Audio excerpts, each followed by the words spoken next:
Blank check with Griffin and David. Blank check with Griffin and David. Don't know what to say or to expect. All you need to know is that the name of the show is Blank Check.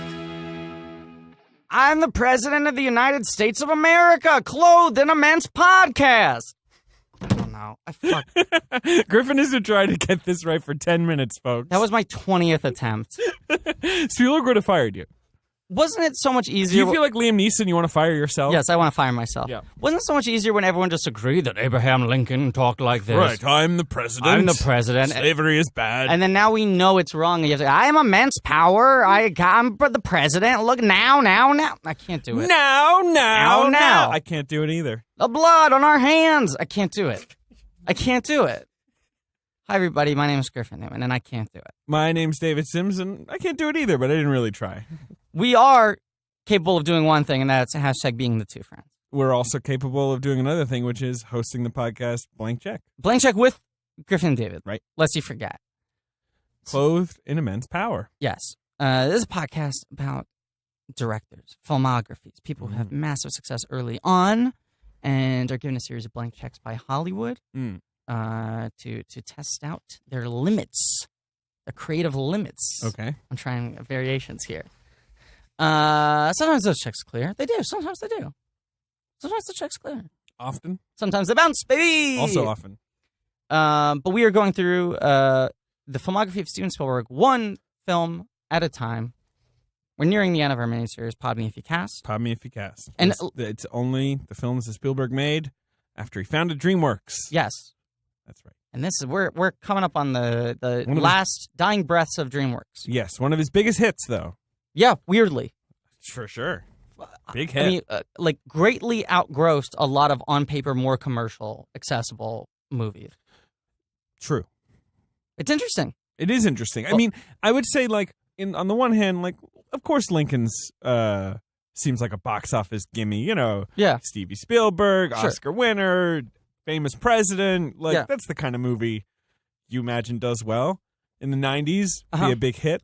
But in 2012, you might not be so sure, right? Well, yes. And Spielberg started developing a Abraham Lincoln film in 1999. A long time ago. He was working with Doris Kearns Goodwin. Is that her name? Correct. Yes. Yes. And she said, hey, I'm working on a Lincoln book. And he was like, what's the deal with Lincoln? And she started telling him stuff, and he was like, cool dude. Into it. Want to make a flick about him. Mm-hmm. And for years and years, a series of different screenwriters come through the doors.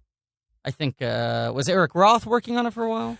John Logan, right. And his version was mostly about Lincoln's relationship with Frederick Douglass. Yes. I think it was kind of a two-hander. Yes. Paul Webb, a playwright, Uh-huh. took a big pass, and they set that up, and they had Neeson. Liam Neeson was going to do it? Neeson ready, and that was in about 06. Mm-hmm. And then Spielberg decided he didn't like the script, and so forget it. And that script was more of a classic biopic that was... Span the life. Well, at least the whole presidency. Sure. Lincoln, the president. Right. And then, Stevie had just worked with a little nobody by the name of Tony Kushner, Mm-hmm. a little Pulitzer Prize-winning nobody. Yeah. On the film Munich. And he said, hey, Right. Tony. That's their first collaboration. Right. Yeah. Hey, Tony, what do you... That's how Steven Spielberg talks about it. We haven't done his accent yet on the show. But, hey, Tony, what do you think Lincoln? Yeah, this is how Spielberg talks. Now! I want that draft now! And Tony Kushner's like, oh, yeah, Lincoln, he's a good guy. Let me, I'll take a look. Yeah. Yeah, no, he's good. Kushner stopped unloading those boxes down at the docks and took a pass at the Lincoln story. Lincoln, yeah, I knew that guy. And he said that he knew almost nothing about Lincoln, but knew that he really liked him. And so he wanted to try to figure out what it was that made him feel such affinity for a man that he knew very little about other than the very obvious accomplishments, right? So Kushner buries himself in Lincoln material. For years, just reads every fucking book on Lincoln. And, in 2008, he joked that he was on his 967,000th book about Abraham Lincoln. Right. And he submits a 500-page draft, which, to be clear, would be a film that was about 8 or 9 hours long, if just put to page, page to screen. And this time between 2006 and 2011, where the film finally gets rolling, there were these sort of series of legendary table reads. Like once a year or maybe, twice a year, Spielberg would sort of send out the beacon and you'd get this crazy ensemble cast of like 40 or 50 great actors, right? Obviously Neeson and Sally Field, but then like I know at one point Alden Ehrenreich was reading the Joseph Gordon-Levitt part. Sure. I know like Maria Bamford has talked about the fact that she was called in to play like all the sort of small female roles. Oh, hello, I'm, maid. I don't, yeah, okay. But there'd be these weird calls. Maria Bamford impression. There'd be these, yeah. It sounds a lot like Daniel Day-Lewis's Lincoln. Yeah. It's not what Maria Bamford sounds like. She sounds like this. This is her. That's not good either. I don't know. I fucking give up. Okay. I'm never gonna get on Mad TV. She it just said like she got the call out of nowhere. And like that would just happen. People would be like, "Do you want to read a part in Lincoln?" They'd be like, "Oh my god, holy shit!" They'd read it and they'd be like, "Does this mean I'm going to get cast in the movie?" And then nothing would happen for 3 years. And just go on and on and on. And then 2009, very shortly after, Natasha Richardson. It's in 2010, July 2010. Sorry. Natasha Richardson, his wife, Liam Neeson's wife, had died a year earlier, sadly, and he had a very also tragic freak accident. Also, a year earlier, had this crazy career revival with Taken. Yep, suddenly he's Mr. Taken. He's in a weird space because on one hand, he's the most bankable he's ever been, and he's now like an action leading man. On the other hand, he's going through a devastating emotional heartbreak. Right. And he's said since then that he dealt with it by working as much as he could. Right. Yes, he just sort of took any project that was thrown at him. Right. But I think there's a difference between like being like, fuck it, I'm going to do Unstoppable. Right. What's it called? No, not Unstoppable. Non-stop. Non-stoppable. There's a difference between... Don't worry about it, Ben. Yeah, don't worry about producer Ben. Ben Deucer, Poet Laureate, Mr. Positive, The Haas, Mr. Positive, Birthday Benny, The Tiebreaker, Dirt Bike Benny, Soaking Wet Benny, White Hot Benny. Soaking Wet Benny. The Fart Detective, The Meat Lover. And this episode's very personal for you because you are, of course, we know, a close personal friend of Dan Lewis. Absolutely. You're also the Peeper. Yeah. You see you in the sheets, call you the Fuckmaster. Yeah. You see you on the streets, you should wish you a hello fennel. Do not. Oh, true. Don't. Do not call him Professor Crispy. No. Yeah, you can if you want. No, don't do it, David. Don't do it. No. I stand by that. You're being a rebel rouser here, okay? He has, of course, I'm a radical on this podcast. You're the Thaddeus Stevens of this episode. Exactly.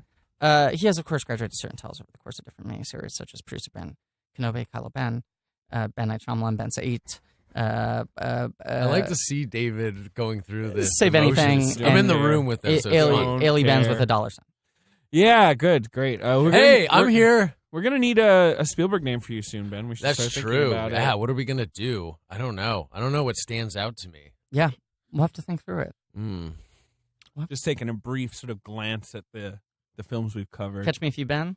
We already did. I know. Cast. Come on. I mean, Saving Private Ben. Ryben, character in Saving Private Ryan, a great character. Ed Burns' character.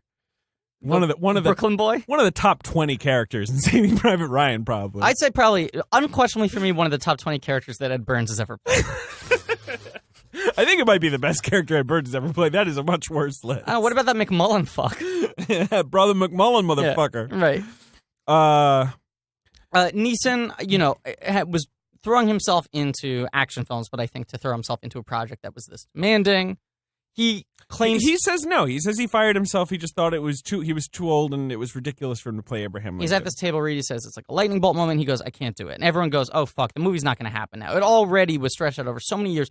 Who do they get to replace Liam Neeson? And Stevie throws a Hail Mary pass. A man he had previously corresponded with about playing the role, and every time he had gone, immense honor, thank you for thinking of me, can't do it, not going to do it. Yeah, I don't think... He said it was preposterous. Right. Spielberg makes one final plea, a handwritten letter, and Daniel Day-Lewis finally... I'm sorry. Actually, no, that's not the full story. Okay, Ben, what happened with your friend? I got a call from Steven. Okay. And I said, all right, I'll put in a call to Dan. I called Dan up. I said, Dan, check it out. Listen, I know you're worried about playing a presidential, important figure in American history. I mean, I get it. He's an Irishman. Yeah. You're an Irish guy. You're representing this huge figure in really world history. Yes, right? yes. It's a lot to put on your shoulders, but baby, you're Dan. Lewis. And I pepped him up, and he did it. This used to be a No Bits podcast. I just want to get that on the record. Well, thank you, Ben. Well, I'm not. for your service. Yeah. No bits. Come on. It's just, this used to be a No Bits Oh, podcast. you're right, though. Yeah, since we've revisited the best of... Yeah. We've sort of brought that back, huh? Let's say, I mean, the show used to be a lot more serious than it is now. Right. And I think it might be time to buckle down and get a little more focused. Question, though. Lock the gates? That sort of seems we haven't done that in a while. That seems like a bit. That's a great bit. We should do it right now. Lock the gates. Now. Closed and immense gates. I don't know. Locked and immense gates. All right. This is seriously still no bits. Okay. No bits. All right. Enough. So Dan Lewis says is yes. like, yeah, sure. I guess he hadn't made a movie since 9. Right. Maybe he's thinking like, ugh, I don't want 9 to be the last movie I made. Because there's always this thing when Daniel Day-Lewis makes a 9. movie where it's like maybe he just doesn't make a movie ever again. Like it's 9, always more possible. like 4. Yeah. At best. I think that's even generous. I think I'd give it a 3. I just think Daniel Day-Lewis would give it a 4. Yes. He was in it. Yeah. But 9's also, I know we've been talking about 9 a lot recently for whatever reason. 9. 9 was also an example of, it was developed for years as Javier Bardem, and then Javier Bardem dropped out, and they were like, why make it if you can't get Javier Bardem? Who would be a better choice than Javier Bardem? And then they were like, Daniel Day-Lewis. Everyone was like, oh, shit, this movie just got real. Yeah. And then everyone saw it, and they were like, this was a bad idea. Daniel Day-Lewis is undoubtedly the number one actor who, if he's in a movie, you are interested in it, as if a famous director is making You a take movie. it seriously. It's like, oh, Daniel Day-Lewis wants to do something? Right. He hasn't made a movie since Lincoln. He is now making a movie again with Paul Thomas Anderson, who directed him in There Will Be Blood. Mm-hmm. But, 5 years ago, Lincoln, that was his last performance. Well, Takes it easy. It was even, like, surprising at the time that 9 came only 2 years after, or 3 years after. 9 is the weirdest thing in the world. Right. He worked with a bad director to be in a part he was all wrong for, like in a musical, which no one really figured him for. That's the only, he's made other decisions that are a bit of a head scratcher. I scratched my head. Sure. But that was a real head scratcher. Well, I'll tell you, I fell down a weird YouTube rabbit hole of watching 9 clips the other night because I was just like, wait, he was in a fucking musical. And everyone makes fun of like, oh, the Daniel Day-Lewis process, how deep he immerses himself. You know, he goes off into the wilderness and whatever. Yeah. But like, you look at something like Lincoln and it's like, okay, he spent some time like thinking about that character and building it. He ran for office. Right. And then he held a series of debates around the country with, you go ahead. You look at 9 and you look at how shortly it came after There Will Be Blood. Mm. And you're like, yeah, maybe he does need that many years to like. Maybe he just needs 4 or 5 years to just spool up, Because you watch 9 and you're like, that character's not totally maybe baked. he just wanted out of Daniel Plainview. Yeah. Well, the other thing is, in 9, he's playing a musical character that had been originated by Raul Julia and then was played by on Banderas. Broadway by Banderas, and which I saw on stage, and he was wonderful. So he wasn't playing like his character that he could like create from the ground up. No. But maybe that, I don't know. Also, it's just kind of a crappy movie. Rob Marshall's kind of a crappy director. He is buddies with Steven Spielberg, though, so maybe that was part of why Spielberg got him on board for Lincoln. And I will say this, too. Daniel Day-Lewis does have a nice singing voice. Perfectly fine. I think he looks uncomfortable in those musical numbers, but I actually think he has a quite lovely voice. I think he just was like, maybe I should just sing. Like, you know? La, la, la. You think he was just in the shower one day? And then was like, going, no. And then he went, no. He's like, wait a second. No! I got to share this with the people. All right. Lincoln is shot in 2011. It comes out in 2012. They bring back Sally Field. Yeah. Sally Field basically like stood outside Steven Spielberg's house being like, I will be playing Mary Todd Lincoln and you're not going to stop me. Well, because she was the right age at the time they started developing the project. Right. Because she's too old for the role now, which is pretty rare that you have an actress who is too old for a role. Yeah. And she's like, I've been living with this character for like, fucking like 7-8 years. Right. I'm ready to do it. I'm ready to gain the weight. She is 11 years older than Daniel Day-Lewis. Yeah. Yeah. But they make it fucking work. And, no, I think they do. Yeah, and then they add a fucking murderer's row of actors. The cast in this movie is insane. Every scene. I mean, he's been doing it before, but this cast this is the terrific. one where you're like, wait, Walton Goggins is being introduced this late? Well, it's just because it's a show. It's a movie about congressmen and various like civil servants, secretaries of state and war that you can just have. Spielberg can just be like, "Hey, Walton, you ever wanted to be in a Steven Spielberg movie? I got 2 scenes for you. Right? Like, show up." Yes. Well, A, I mean, honor to work with him. B, I think honor to work with Daniel Day-Lewis. Like, everyone wants to see that guy working up close. There are a million characters within the story naturally, but also because it's Kushner and it's such a verbose movie. The thing is, Mary Todd Lincoln was 9 years older than Abraham Lincoln. Really? Yes. So it does make sense. It does make sense. Want to get that on the record. Okay. Wow. Yeah. I was going to say, I think I knew that. It was like it was seen as an unusual match at the time. And it's part of the reason a lot of people think Abraham Lincoln was gay. Yes. And hence log cabin Republican, because Abraham Lincoln was born in a log cabin. That's all scurrilous, but that is where they came up with the idea. Yes. You're with me, Benny? Yeah. What I was going to say is that because this is a Kushner script and it has such a love of language, even if you're a day player in this movie, it's not like your part's like, "Hey, Mr. Lincoln, call for you." Like, anyone who has one line in this movie is such an exquisitely written piece of language that it's like, even if you're only working a day, you're just like, you're going to get to dig in. Right. It's like you're being given a nice pate. Right. It's like Driver's part in the film. Yes. Like, he stands out, and he's memorable, exactly. and it's like a small little thing. dialogue. Why wouldn't you do that one scene? You get to act with Daniel Day-Lewis, you get to be directed by Steven Spielberg, and your dialogue is interesting. What if you're Adam Driver and it's like they call you, like, "You want to be a telegraph operator?" He's like, "Nope. Abraham Lincoln only. I am offer only for presidents." But you hear... And I have to have my shirt off. Yeah. I'll play Andrew Johnson, his vice president, who became president. That counts. Yeah. I'll play the president of the Confederacy. Andrew Johnson, completely absent from this movie. Yeah. There was a rumor for a long time that Harrison Ford was playing Andrew Johnson. Even, like, before the film was released, after it had been shot, they were like, they're keeping it secret, but Ford's in the movie as... Interesting. Strange idea. Would have been exciting, though, if he showed up and was, like, in Fuck a real you, movie. Lincoln. Yeah. Andrew Johnson, though. He's an asshole. He's kind of, he's kind of... Listen, Lincoln. And also, Andrew Johnson was like a real Southern gentleman, like real Southern. And I don't really buy Harrison Ford as like a real Southern dude. True. Famously got drunk at his inauguration, Andrew Johnson. And I thought you meant Harrison Ford. Well, I mean, he's not the president yet. Do you want to hear my impression of Harrison Ford doing a Southern accent just because you said you think he can't do it? Goes a little something like this. Goes a little something like this. Get off my fan boat. That was not worth 1 second of anyone's time. That was great. Thank you, Ben. I'm giving it 2 comedy points. Sure, 2. Okay, I can buy 2. But Kushner makes this, as he's developing the script, he goes like, what if I only focus on the last 4 months of Lincoln's life? I think, Kushner just sends this 500-page script. Right. Spielberg's like, look, a lot of good stuff here. I'm not going to make an 8-hour movie, as much as that might be fun. Right. Maybe he should have. I don't know. In my opinion, he should make a sequel to this movie. I think I tweeted this, starring Jared Harris as Ulysses Grant. I agree. I would love to see that movie. Jared Harris in 3 scenes, he is arresting. Well, Jared Harris has talked about this a lot. But like just independently, he's just like, let's do it, Steve. Not Spielberg doing it, but I think he was on... He locked the gates with Mark Maron. And in his WTF episode, Jared Harris, Maron was like, "Oh, you had a small part in Lincoln. You played Grant. That must have been exciting, right?" And he was like, "I did a lot of research. I took that seriously." Yes, I was in Lincoln. I'm sort of doing a decent job. Yes. I'll say this. I don't know if it's going to play if you can only hear the voice, but the face and the body language you're doing right now is so Jared Harris. He was pretty good in Allied. Yeah, he's such a good actor. Allied Oscar nominee.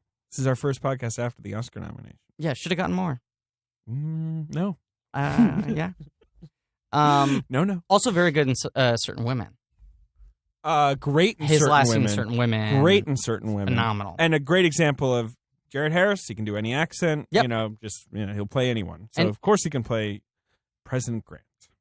Yes, he's said that he really is fascinated by President Grant as a man and is very desperate to try to play him again. He wants to. He's not going like, "Oh, I'm calling up Steven every day." He's not pulling like a Tom Arnold True Lies 2 where he's like begging the director to bring him back.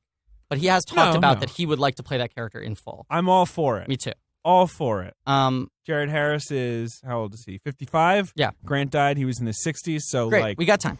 Yeah. So, yeah, they focus up the script. They decide to make it mostly about the 13th Amendment. Mm-hmm. They make it about, right after his re-election in 1865, the 3 months spent on passing the 13th Amendment, which abolished slavery, Right. before the war ended. They're Right. sort of racing against time to get it through before the war ended, so that when the South rejoined, it would be the law it would be in the Constitution, and they wouldn't Right. be able to do anything about it. Which is that period of time is contained within the last 4 months of his life. Right, and then he went and got himself shot. Yeah, he went and saw a play, if you catch my drift. I don't catch your drift. Much like, Fidel Castro saw a play last year. You're saying Fidel Castro was assassinated by a disgruntled actor? No, I'm using saw a play as Just to mean died. death, yeah. I see. Yeah. All right. He was actually one of the lead or the best actors of the time. Right. Yeah. It would be like, it wasn't like Tom Cruise, but it would be like if Michael Shannon shot you or something, like a Jared very Harris. respected Yeah, right, actor. yeah. Right. Yeah. Jared Harris Yeah. was just like, I've had enough of you, Abraham Lincoln. We'll do the Jared Harris impression. Oh, it's just sort of this groan. What was the first thing? I guess the first thing I saw him in was when he played John Lennon. Way back in Backbeat? Backbeat, yeah. That's like from the 90s. He's been around for. He's in Dead Man, and I've loved and have seen Dead Man, but I don't remember him in it. He was trucking around for years and years and years. Anyhow, the movie we're talking about today is Lincoln, the film that they ended up making. No, it's called Two of Us. Backbeat's a different one, right? Oh, right. Yeah, He Two did of the Us, one that was with him Aidan in. Quinn. Okay, thank you. Backbeat is with Ian Hart, I think. Yes. And Stephen Dorff. Ooh. Ian Hart is also a very good, very underrated actor.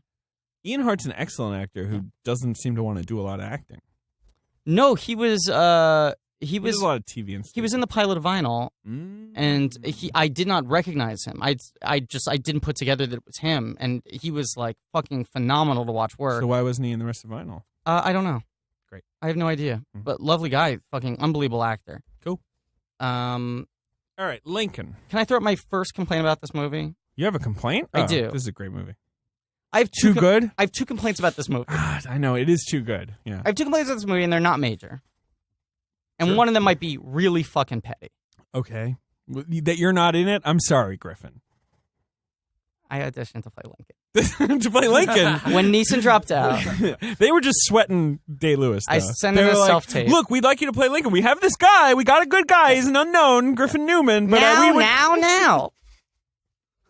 Go ahead. They said, Griffin Newman, who played the third lead in Beware the Gonzo. All right. What is your complaint? My complaint is people talk about this movie as if it's a biopic. I would argue this is not a biopic. Okay.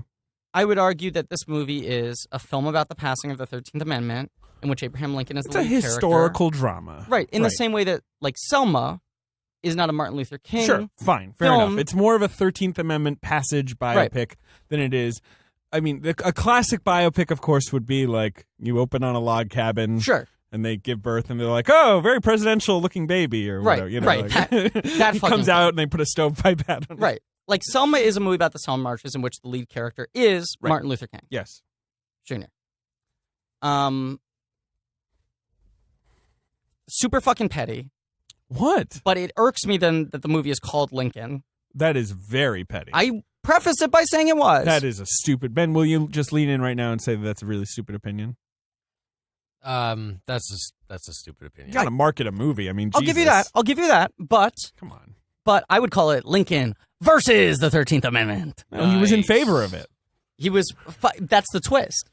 They team up. It's an early twist in that movie. It's like X2, X-Men United. Magneto and Wolverine have to work together. It's not really a twist in X2. It's more of like a plot element that is then discarded. They have to beat Stryker. What was that? It could be like Lincoln's Last Days. Sure. It'd be a terrible. God. That sounds like a Gus Van Sant movie. Well, that's what I was trying. Yeah, it's like just Lincoln in bed, just Lincoln. being like, I don't know what to do with myself. There's the John Ford Henry Fonda movie, Young Mr. Lincoln. Young Mr. Lincoln, but that is explicitly about him as a young man, kind of like how Barry is about only young Barack Obama or whatever. Right. Before he changed his name to Barack. Yeah. They could have called this movie The Old Mr. Lincoln or the as old as he was ever going to get Mr. Lincoln. They called this movie Lincoln wisely. Okay. What's your second complaint? It better be better than that one. Yes, it is. Uh-huh. But it's on that same path. Is it that they shouldn't have done the last Yeah. scenes? Well, I Yeah. think I agree with that. I think you guys would all agree with that. That's for sure. I think the movie should end 10 minutes earlier. Look. And I think there are a couple other little moments across the way of the film that I'll get to when I get to them, where I feel like it is making sort of biopic gestures. I think that's the only major one, and I do think it's an error. Spielberg makes the same error in Bridge of Spies. It's a much more minor error. Yeah. Where it's like, yo, why this last scene? You literally edited the film with an ending. Yes. Like, the film literally ends, and then it cuts to a new scene. Like, it fades. You know, you're like, good, and it's the most good. satisfying dramatic payoff that Right. the movie could have. It's the thing the We'll whole get movie's to been that in teasing. Bridge of We'll get to Spies, that. obviously, And boy, but- I can't wait. Oh, what a Have we been fantastic tracking this, though, with Steven throughout the miniseries? Yes, it is a because common I feel complaint. like it's Yes. been coming up Yes. with a lot of the recent episodes. It's a common complaint, especially the 1-2 punch of AI and Minority Report. The common complaint about those movies became like, too many endings. Like, even though I would dispute maybe some of those. Some of those films, and I think Munich, people complain about the sex scene at the end. Very Yep. often it's like the last... Munich has the sex scene, and then the scene where Jeffrey Rush approaches him and is like, Right. "So, good job, right?" And he was like, "No, I didn't like it." And we're like, "Yeah, well, we got that already." right. You know, like, and it's not a bad scene, but you're just kind of like, "We know, we get it." Well, and I feel like people used to have that complaint about Catch Me If You Can, too. I mean, the Yeah, weird Catch thing Me If is... You Can as well. It has too many endings. I feel like It does. I feel like every Spielberg movie we've covered has had that complaint, essentially. Maybe save for Tintin. It's just, But- I think but it's in- partly a yes. problem of being Steven Spielberg. I agree. Not a ton of people are going to say no to you. Yeah. Maybe if you're a slightly less well-known director, someone will be like, honestly, like, Yeah. let's end it right here. Right, Well, whatever. And I think with time and distance, some of those movies have been, and the endings have been reevaluated, and they go, oh, actually, the ending isn't what it seems to AI be. and Minority Report, I Right. would say, are the best ones Right. in that. Yeah. But I think it also falls into, this thing we've been talking about is this whole period of Spielberg's career, right? Like, post Schindler's List, he starts his own studio, he has this money, Yeah. he's gotten taken seriously as an adult director, right? He's gotten out of his, like, Big boy popcorn, yes. Let's use the He's a formal big term. boy director. Yeah, he's a big boy director. He starts making these movies that exist in moral shades of gray, Absolutely. about unanswerable questions. All the Absolutely. movies are about that, right? Really. I mean, pretty much every movie in this miniseries. And this is the beginning of what I would call Spielberg's Constitution phase. Yes. Yes. And it's also he becomes a real classicist. I mean, he starts going like, I want to make fucking John Ford, Capra, Absolutely. Howard Hawks movies. Yes, I want to make Capra movies. Yes. Right, you know? But with a little more, maybe a little more sort of like of a questioning, like, like shades of gray kind of element to them. Like maybe Right. a little more of a melancholy tone. But at the time that everyone Bittersweet. is starting to, like, the Amblin homage era is starting to really ramp up, right? Like Super 8. People are making Super 8. Comes out the same year as this or the year before? It's either 11 or 12. I think it's 11, but I Yeah. can look it up. Super 8 Motel, Super 8, 2011. Okay. Yes. So, Yeah, that come in, and Spielberg produces that. Yes. It's not like that's just a ripoff of him. Spielberg is assisting in the making of a sort of 21st century E.T. but that kickstarts this thing of people going like, I want to make movies that feel like those old Amblin movies. And people keep on talking about that in interviews, right? There's Right. that, which is like very explicitly an Amblin homage. And same thing with fucking Stranger Things. But there are other things in between where like fucking Sean Levy's Real Steel, which Spielberg produces as well. He was like, I just wanted to make something that felt like, all these weird fucking things. Sean Levy, now an Oscar nominee. Yup. For producing Arrival. Hey, man. Yeah. Good job producing that good movie. And he also produced Stranger Things. He's in this phase where he wants to Sean produce Levy's other actually people's sci-fi. a decent producer. He actually makes a lot of interesting stuff. I think he is. I didn't like Stranger Things. I think he has good taste in selecting projects for other people to make. Yeah. Anyhow, He's a mediocre director. the point is, Spielberg is getting further and further away from the thing that people are trying to homage him for doing. And I feel like he gets stuck in this rut where people are like, oh, it's another one of those Spielberg movies. It's going to be like fucking homework. Like, I feel like there were a lot of people with this and with Bridge of Spies. Yeah, some people take these movies as like broccoli movies, right? Yeah. It's Like uncle movies, Yeah, dad exactly. Like dad movies. movies. Yeah, Dad right. movies. I mean, Bridge of Spies, that's a classic. What the fuck is this? I'm sorry. I'm not even going to say what that text was. What? Was it a text that makes you look really cool? No. No. No. I think it was. It wasn't. Okay. It was from Taylor Swift. We started hanging out. That'd be great. If Taylor Swift dated you, that'd be great. Yeah, it was a long payoff after saying that I thought we would be friends. In Attack of the like Podcast. the Attack of the Podcast. Right. Yeah. Yeah, I was correct. We really like each other. Nothing romantic, but we get each other. So you're like her new Ed Sheeran. You're like her new little like shit boy. Yeah, I'm her new shit boy. She parades around. Yeah, exactly. She keeps Not me a on fuck leash. boy. She creates It's a me. shit boy. No, I'm a shit boy. Yeah, fuck boy is too good for that. Yeah, she parades me around, and then she goes, shit, now! And I pull down my pants and I shit in the street corner. Which you're great at. I'm really good at that. That's you barely need to be asked. Yeah. Yeah, I could shit on a moment's notice. Okay. Lincoln. Okay. Lincoln. Yeah. You're saying it's an Eat Your Vegetables movie. Oh, this is what I was going to say, okay? Spielberg, his supporters and his detractors all have the same point, which we've said a bunch of times, which is he's a very emotional, visceral director, right? He's an expressive director. He hits fine points about, like, you know, the ambling catharsis of, like, here's the payoff, here's the that, right? When he's making these movies that exist in these areas of moral grayness, I think he sometimes doesn't trust himself to not end it with a very clear statement. That's fair. Right. So, yeah, a little bit. Look. Even if it isn't verbalized, there's some visual moments at the end of this that are just like too much paprika in the sandwich, so to speak. Too much paprika in the sandwich. Look, here's my thing. Yeah. Catch Me If You Can. Ending goes on a little while. Not sure he needs to visit his goddamn family home again somehow, completely implausibly. But no, don't let me finish. Felt that way at the time. Now let me finish. It's okay. It basically works. Yeah. But in Catch Me If You Can, I didn't know that guy. You right, like me, 2002 cinema goer probably doesn't know that guy goes on to work for the FBI and figure out, like, you know, like, interesting. Tell me that Lincoln. I know that Lincoln got shot. Like, I'm aware. We all know. A title card is all I need, which is just a month later or what. I don't need everyone to be like, "Oh, Lincoln's dead." Like, don't you want to see his young son react to the news that his father was assassinated? Crying out loud! Like, we are all ready for that. It's a famous thing about Abraham Lincoln is that he got assassinated, and also the movie has dramatically concluded itself. Yes, you can make if you want to make a movie about his assassination, like Robert Redford did with The Conspirator. You can totally do that. Like Oliver Stone did with JFK. One can do that. That's a different movie, but I don't need him walking, you know, and then it's like, what's that? Whatever, fine. But that falls into, like, my complaint isn't... Otherwise, perfect movie. My complaint isn't that literally the movie is called Lincoln and that's a complaint. My complaint is that... You goddamn Lincoln log. My point is now, I am a goddamn Lincoln log, and I can lay a Lincoln log in a moment's notice. My point is that I feel like that is emblematic of that pressure of, like, we're trying to make the definitive Lincoln movie. Let's call it Lincoln. Let's include the assassination at the end. Like, 90% of the movie is so focused on what it's trying to do and what it isn't trying to do, and then 10% feels like the Joseph Gordon-Levitt side plot doesn't work for me. 95.5. Yes. I think that also falls into, like, biopic territory. Yeah, the Joseph Gordon-Levitt plot is interesting. It doesn't work. It feels really didactic to me. I just think in a way the rest of the movie doesn't. I just think it's not. I don't think it's didactic. I just think it's not dramatically as interesting as they think it is. But they want you to know why Mary Todd Lincoln is coming apart at the seams, and so that's why he's there. He's not really there for his stuff, which is, I agree, not that interesting. It's more because she is roiled by the fear of losing a son. And I feel she like... lost all her children except for one. Yes, Gully McGrath. Yeah, okay. And so that's why that's there. But I agree, you know, if I had a fast forward button, I'd probably... I feel like this... I like the legislative stuff, yeah, obviously. Yeah, I mean, there's a courtroom drama, but it's a weird approach to a movie because it's a courtroom drama in which the main character never appears in court.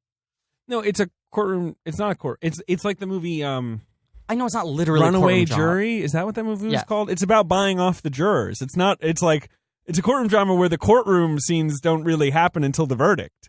So it's more just about Lincoln's like, let me see these jurors. Yeah, there's a couple scenes of Lee Pace peacocking. This movie's weirdly structured in a way that I commend. It's beautifully structured. It's a very odd, unconventional approach to how to tell this story. Well, I think we talked about this on Amistad. This is the movie that he wanted to make. Amistad should be, and obviously Amistad can't be because it's. Look, if you're going to make a white savior movie about slavery, Abraham Lincoln is probably a better target for your movie than John Quincy Adams and Matthew McConaughey and a bunch of other randos. Yes. And some slaves who can't even speak English. You know, like, Amistad's an interesting movie, not to be given to Steven Spielberg. Amistad's an interesting movie in someone else's hands, maybe. And he shies away from the dramatic embellishment of Amistad to just be like, this is how things went down. Like, it's a process movie, which I find interesting. Yeah, right. And in Amistad also, it's like a stirring movie at the end. It's like, and that began the civil rights movement. And you're like, you do one bit of reading, you're like, no, it didn't. not the Civil Rights, but the abolitionist movement. That began the Civil War.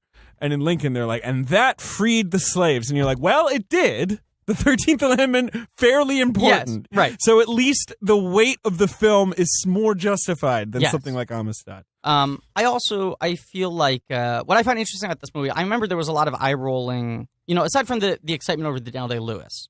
I feel like there was some like eye rolling and scoffing about like Spielberg making a Lincoln film. How inspirational is that going to be? Like everyone was just like, sure, it's the most idealistic president, Absolutely. It's the director who wants to see the best in people, or had for the first 20 years of his career really focused on that, right? Well, also, he had just made War Horse. Yes. So people were really like, God, is Spielberg just turning into like Mr. Schmaltz in his old age? Right. Like, yeah, is that what this is going to be? Right, because War Horse is hellish schmaltz. It's Apple Dumpling Gang. Right. Yeah. But this movie is... What I find most interesting about this movie is its central thesis is like, here's this guy who is just so like lionized, for good reason. And Lincoln, yes, fairly famous. And the movie's explaining how he had to do a lot of shitty stuff in order to do something really great and important. Okay. Like it's a movie about dirty pool. It's about how muddied politics were from the beginning. The second you include that many people, how muddied it gets. Sure. And it's like where it's very easy to just go like, Lincoln freed the slaves. And that he did. It's like Lincoln had to fucking, like, work the system. Ben, you want to say something? I was just stretching, but I guess now, bureaucracy, right? Yes, it's a film about bureaucracy. This is all about just the bureaucracy, the back rooms, the channels, the talking, the lobbyists, all that shit to make a bill happen. And all the concessions, that have to be made on all sides. Sure. The sacrifice you have to make in the name of a greater good. Not only that, though, and that's why I called this his Constitution movie, just like Bridge of Spies. Like, it's a movie about, like, things not feeling very legal as they happen. Yes. And, like, the sort of weird fungible nature of our government that Lincoln is not afraid to push, although he doesn't want to destroy it, obviously. Yes. And, I think that's what Kushner's fascinated by. Because so many of these scenes with Lincoln kind of ruminating over, like, what is my role in all this? Like, and playing a little dirty pool. He's playing to get dirty. The end result he wants. Hindu Kush. Hells yeah. But that's also where this movie benefits from having such a stacked supporting cast, because if it's like a scene where they're going to talk to a fucking senator and he's only got one scene, it helps to have that guy pop. You want me to just, should I run through some of this cast, baby? Let's play this game, okay? Oh, my God. Let's take turns naming cast members until one of us can't remember another cast member. No, that'll take forever. Daniel Day-Lewis. Gloria Rubin. Sally Field. Wait, are we saying who's popping? Yeah. Yeah, this is too much, man. Tommy Lee Jones. Pops. Esapatha Murkison. They all pop. Walton Goggins. Stephen Henderson. Hal Holbrook. But you see, we're not giving these guys their fair due. I want to give them their fair due, not just race through them. I'm just trying to list how many fucking people there are. I'm not doing performance review. And I'm saying I don't like that idea. Jeez. Right. There you go. Well, let's take it to court. Yeah, let's take it to court, baby. Hey, what's up? Hi, I'm Judge Ben. Okay. Let's do it appropriately and go through the names. One thing I want to say. Yeah. I've ruled. Speaking up, because I noticed him. He's dismissing your ruling. No, I'm with you. Yeah. I noticed him in this, and then of course, he's in Bridge of Spies, and we gave him lots of credit, but maybe not enough credit on our episode for The Visit. Peter McRobbie, baby. Yes. Peter McRobbie. Yes. I feel like I just saw him in something. Now I have to. Yeah. Peter McRobbie, who plays an old racist in this movie. He plays George H. Pendleton, who is a racist Democrat. Yes. And he's the John Dulles, the director of the CIA in Bridge of Spies. Also very good in this film. And he's a poopy diaper man in The Visit. Yes. Another person who's very good in this film, Connor Ratliff, a.k.a. David Costabile. He really... he would be a good Connor Ratliff in Connor the Connor Ratliff story. Yeah. Or Connor would be good in Costabile, the David Costabile story. Absolutely. He plays James Ashley. He's actually terrific because he's playing one of those guys who will sort of go to Lincoln and be like, "Oh, Lincoln, why are you being such a pain in the ass?" Yeah. And Lincoln's like, "Well, let me tell you a story about an old mill," Yeah. So, I love that. Yeah. Whatever I just said. You did love that. That is true. I can attest. You really liked it. I'm looking at David's face, and he loved Peter what he just McRobbie. said. Yeah. Walton Goggins. Well, and let's talk about, Christopher Evan Welch. Oh, the clerk of the Congress late, or whatever. Great Christopher Evan Welch.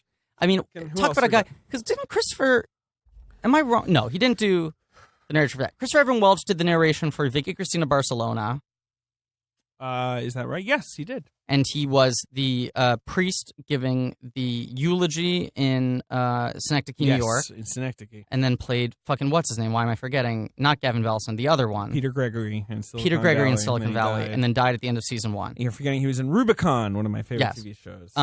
But a guy who is so good. Oh, he's also the pig fuck in The Master. Yeah, pig fuck in The Master. Pig fuck. That's right. He's the guy who is causing some problems at a meeting. Yes. Yeah, he's saying like, "Hey, Scientology's a bunch of shit," which is by nature a cult. Great actor, Christopher Evan Welch. And that's what this movie is. Yeah. You see a guy, and then you have 5 minutes thinking on that guy's whole career. Right. And then he's gone. Like his role is essentially to read the roll call. He just reads the names of congressmen. Yeah. And they go like, "Yay," and then just marks off a check or an X. But he makes it sing. Walton Goggins, Clay Hawkins. Yes. Now a swing Democrat. An idiot.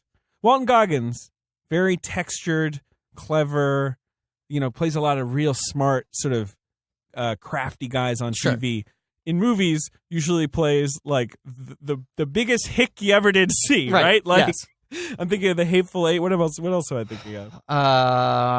Well, G.I. Joe Retaliation, obviously. Obviously. He plays Cobra Commander's handler in the Django basement. Unchained, Django obviously. Unchained, yes. Just like, do you need the worst, like, Southern piece of shit? Walton Goggins is your man. Like, do you want him to give, like, 8 extra layers? Oh, see him on TV. Like, check him out on Justified. We haven't talked about my favorite part of the movie, which is, when Chris Gethard was on our Revenge of the Podcast performance review, he talked about his Jedi wrecking crew. He talked about Plo Koon, Yadi-Mundi, and Kit Fisto. Of course, Kit Fisto. And he felt like those 3 characters were having this off-screen adventure where they're just 3 Jedis who fucking tear shit up and just fucking rip it in general with these killer personalities and amazing backstories, right? Uh-huh. But you don't really see them functioning as a wrecking crew together. Okay. This movie gives you a bureaucratic wrecking crew. Who's your wrecking crew? Please. I'm talking fucking James Spader. Tim Blake Nelson, John Hawkes. Yeah, the John Hawkes is kind of your quiet. James Spader, he's like... Yeah, John Hawkes is the Plo Koon. He's the Plo Koon. James Spader's obviously Kit Fisto, right? Unquestionably. He's the cannonball. Yes. He says fuck. He does say, well, I'll be fucked, I believe. I love it. He's cracking walnuts with a hammer. Abraham Lincoln says, I certainly imagine so. Yeah. Or whatever. His name's fucking Bilbo. Seems possible to me. His name is Bilbo. And then in the middle there, you've got old Tim Blake Nelson, who's kind of like... Coyote-Mundi. Yeah, well, the way I see it is, I have weird facial hair. You can't take your eye off of. It's like a mustache and sideburns. Maybe Hawks is Mundi and Nelson is Plo Koon. Sure, because he's the weird-looking one you're trying. Yeah, it's hard to get a read on. Look, I mean, he's got a cockroach face. The thing with his cockroach, his sideburns and mustache, he should have said to Lincoln, like, "Hey, my facial hair and your facial hair get together. We got a full beard on our hands. Chin plus mustache and sideburns. I got half, you got half. When we form like Voltron, we become the Wolfman." And I mean, Lincoln would have been like, "Oh, that's interesting. Let me tell you about an old mill." How did this movie not win hair and makeup at the Oscars? It's a good question. Who beat it? Do you want me to look it up? 2012 at the 85th Academy Awards. Yeah, who do you think beat it? Oh, is something really dumb? Yes, and Lincoln wasn't even nominated. Yeah, outrageous. Because I think they don't give enough credit for facial hair, but the facial hair in this movie is insane. The grooming in this film is unbelievable. Everything. Look. And even they had to do makeup on Day-Lewis. Of course. Yeah. Make him look like Abraham Q. Lincoln. Yes. I don't know what his middle name was. Hubert. Do you know who won? It's such a bad win. It was like a dumb blockbuster movie? No. It was kind of an Oscar favorite, I guess. It's not a good movie. It made a lot of money. 2012. I don't know. What was it? Les Miserables. Oh. I mean, I guess the makeup's fine in that. Yeah, it's a little over the top. It's a lot of dirt. They just put dirt on people's faces. A lot of dirt. Yeah. So the design of Lincoln, and it did win Best Production Design. It should have won Best Cinematography, which went to fucking Life of Pi. More like Life of jerking me off. Yeah. I would have given it to something else. Well, The Master. I would have given it to The Master. I mean, to me, this was Moneyball nominated that year? No, Moneyball's the previous year. Oh, fuck. I always think Moneyball's 2012. Okay. No, 2011. No, to me, this is Janusz at his best. They're making the White House look like it would have looked, which is basically dark. Yeah. no lights. Shitty. Looks like my apartment. You have candles. You have a few gas lights. Yeah. And apart from that, you better open them windows. Yeah. That's the only way. Yeah. Cold. Yeah.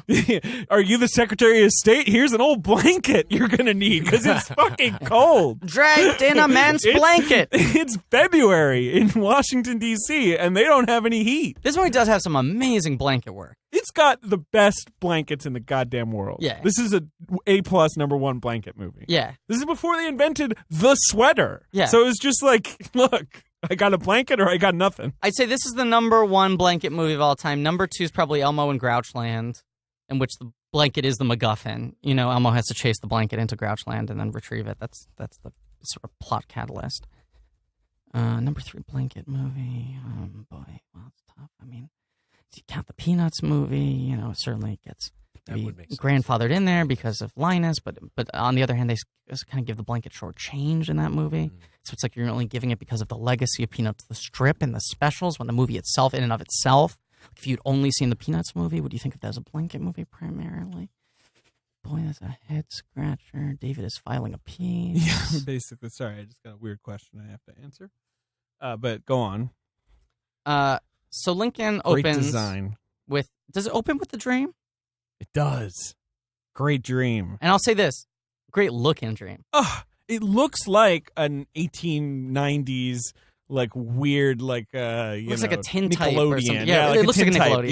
Yeah. You know, where it's sort of like this, like faded, gauzy, weird image of blown him on out a ship. Yeah, like blown out whites and stuff. But it's all like, it's like sepia toned. And it's him on a ship and his narration. Look at me, I'm Abraham Lincoln. Here I am on this ship. I think that's the opening line of the film, right? Yeah, immediately. something like that. Tony Kushner. Well, you have to establish who it is and where they are. Yeah, here I am. Tony Kushner loves that, which is every time anyone walks in, they're like, I'm Secretary of State Seward, and I'm in the room now. Hello, everybody. My name is Abraham Lincoln. Here I am on a ship. Don't get worried. It's only a dream. Very soon we'll cut to real life. And you go, the sounds of Kushner. Immediately. You got him in good hands, the hands of a master. Feed me the music of your words. I think there has been a title card that says something along the lines of, like, it is 1865. Abraham Lincoln's just been reelected. Yeah. You know, the Civil War is in its last month. I think there's using also a blanket because it's very Oh, chilly. no, right. No, the first shot is not the first shot of the Civil War, of a Civil War battle. You're right, It's yes. these people just throwing down in the mud, bayoneting you know each what? other. It is gross. the dream comes like fucking 8 minutes in. What right, the fuck are because we the talking first scene about? is him talking to David Yellow and Coleman Domingo. Which rules. And we forgot fucking those two guys are in the movie. Look, there's a lot of good guys. All right, you want to just do the whole episode over? Okay, yes. All right. So the movie starts with a title card that says a DreamWorks / Reliance / 20th Century Fox production. And then it cuts to the war. Mm-hmm. And some really graphic, like little baby Saving Private Ryan stuff. People stomp each other's faces into Well, the I mean, mud. yeah. I mean, obviously, there's been many a Civil War movie, and Spielberg's not making a Civil War movie, but he does want to remind you that, one, the Civil War was super gross. Yeah, it fucking sucked. It was not fun to be in. Yeah, like blue. Because the part of the movie is, like, Lincoln is prolonging this war so that he can achieve this goal. Yeah. And at this point, the war basically involves just, like, throwing people at each other or just bombing his own country. Yeah. You know, just to batter the South into submission. This was the first war where they used human catapults, right, to throw people at each other? Yes, exactly. Yes. They would just put people into catapults and just launch them at each other. And also the giant Acme slingshots. Okay. Like Wile E. Coyote slingshots. Exactly. Where you- right, Ben? you you're a yourself- student of history, Ben. Yeah, no, this is all correct. And you're certainly 100%. a student of slingshots. Oh, I know all about the slings. That's I've right. built a yeah, catapult. Dirt Bike Benny. Yeah. You built a catapult? Like, how big a catapult? I wouldn't put it past Yeah, young 100% Ben. believe it. Hey, this is also the first war to like use really like modern ammo and weapons. Yeah. Right. This is where it's starting to get Like- like easier to kill people. Yeah, it's fucking bad. You It don't have doesn't to- take 10 minutes to reload. Right. Speaking They're of, not marching out like They have people- like Gatling guns and all that. I mean, the South was nightmarish- sort of fighting almost like.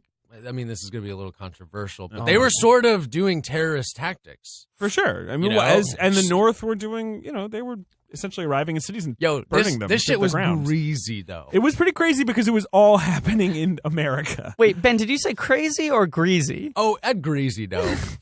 It was a greasy goddamn war. But the other thing that first image is showing you is that a lot of the troops on the northern side were black, Yes. and you know, these were people who were like sacrificing their lives for their country. You know, And- like and But for what? Well, right. Well, certainly, right. Like, this is on Lincoln's mind as well. Like, you know, it can't just end the war and be like, fine, South, you know, like, we get it. Right. You can keep some of your traditions or, you know, whatever. Right.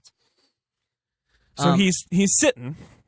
And you don't see him for, I think, the first 2 or 3 minutes of the movie. Maybe see his back. Back of his head. Yeah. You see other people fighting. You see other people coming and talking to him. Yeah. He's sitting in the rain. So, I mean, okay, look. You know how people say things are politicians are folksy? Yeah. And this is an era where politicians were really folksy. Actually folksy. They were folksy people. Yeah. Not like pretend folksy billionaires who, you know, get up on stage and suddenly have a Southern accent or a Midwestern accent or whatever. Like, he was a folksy man, Abraham Lincoln. He grew up in a folksy log cabin. He wore a goddamn stovepipe hat. He was like a lawyer back when lawyers made like, you know, $4 a week or whatever, you know, like, and he was just like the town lawyer. Right. Lawyer, the God damn it. Please. Lawyer, the visual merchandiser of its day. Wow.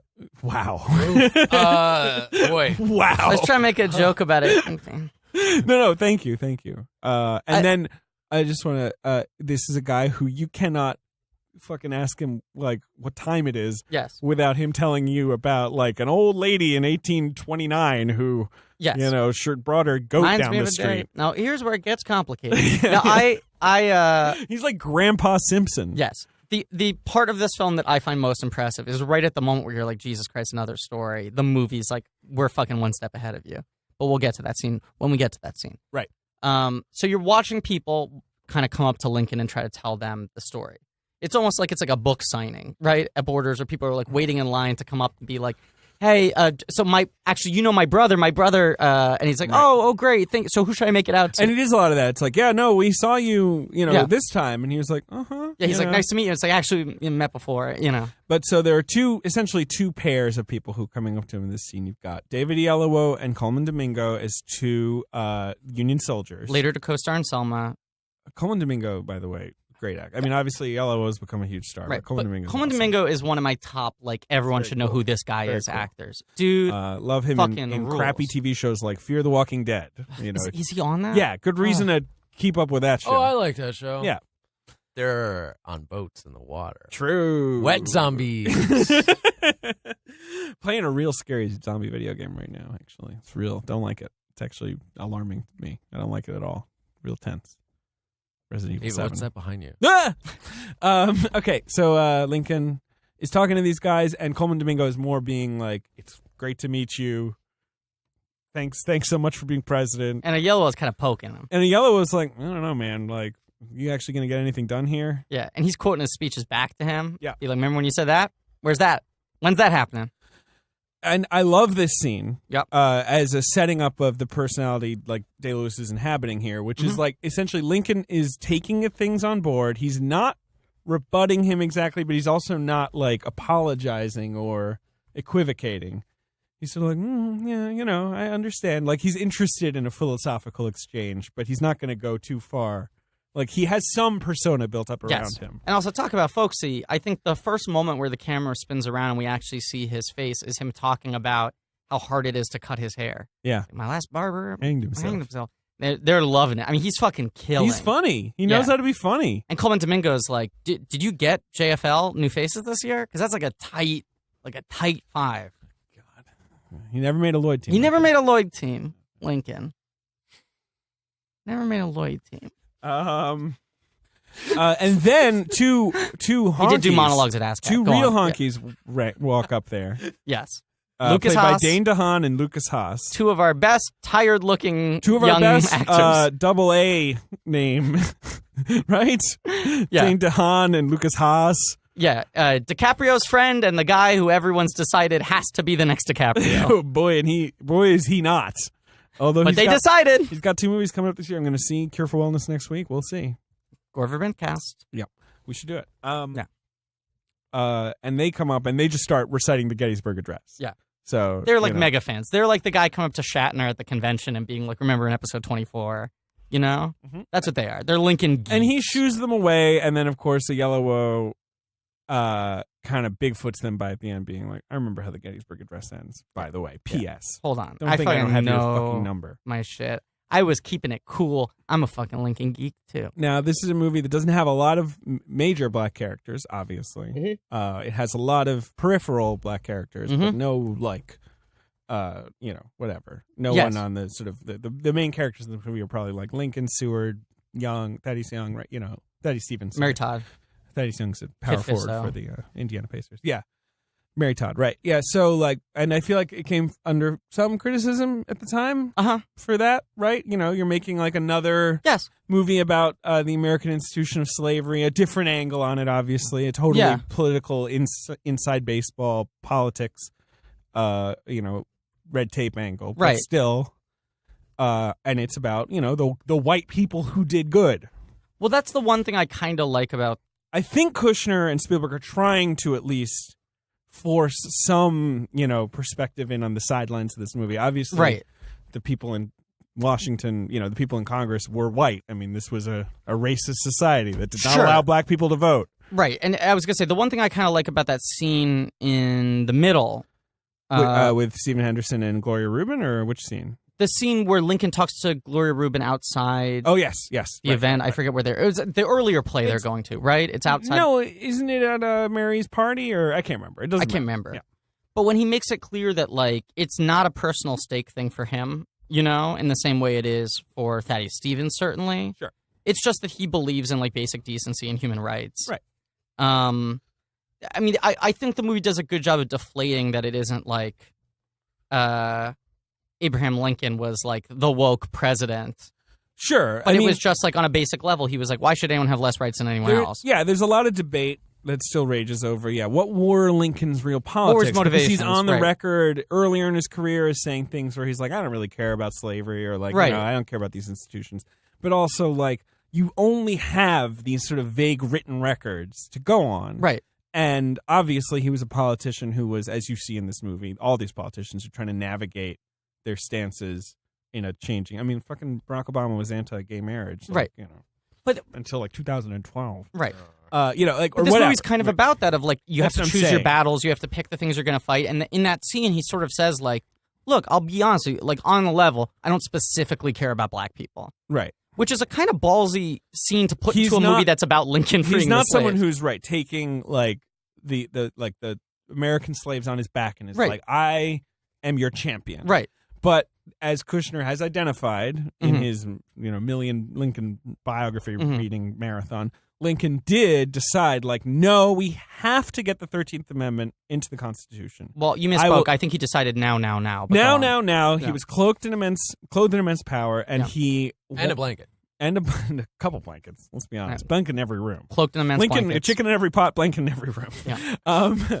He decided to spend all his political capital when he did not need to and prolong the Civil War when he did not have to do this. And so there is certainly some thing to grab onto there, which is, this was not inevitable. It didn't have to happen. And he did put his weight behind it to make it happen. I wish the film... And as you see, when Johnson's president after Lincoln dies, things began to fall away almost immediately. It took a president who was very forceful about these things. Yes. Things could have been settled into stasis much faster. I wish the character had more black characters of consequence, and I wish the characters that were in the film had more screen time. Yeah, because it's tough, because you have these scenes where, like, that great scene where Little Lincoln, what's his name? Gully McGrath? Talking about Tad. Talking about Tad Lincoln, played by Gulliver McGrath. How do you know this little guy? I'll tell you how. Because he played the youngest son in Dark Shadows. Sure. And that was a movie where they did one of those marketing campaigns with individual character posters for every character. And they went deep enough into the roster that Gully McGrath, who had never been in an American movie, got his own poster that said, like, Gully McGrath is...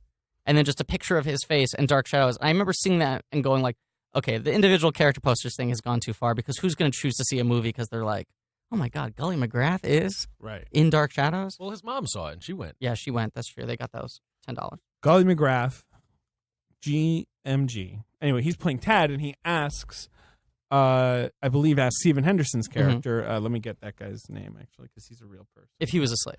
If he was a slave, because Gully McGrath, Tad, has become obsessed with these daguerreotypes. What do you call them? There are the little plates they call them yes. of slaves. Yes. It's like whatever. He's taken some sort of weird personal childish interest in this. Like you might look at. He's also very invested in the Confederate War. I mean, he's wearing the uniform all the time. He's like going around his makeshift little his wagon. Like he's caught up in the dressing as the events of the day. Uniform. And so he asks William Slade, who was Lincoln's valet. Were you a slave? And Slade says, "No, I was. I was born free." And and for one, Stephen Henderson, what a fucking who is incredible, great in Fences last year, great in Tower Heist 6 years ago, great in Manchester by the Sea in one scene. What a good fucking one scene performance! Yeah, great one. Literally one shot. I believe that scene is a oneer. Yeah, it might be. I mean, yeah, whatever. They might switch back and forth. They might do low coverage. Over the shoulder, if you know what I'm saying.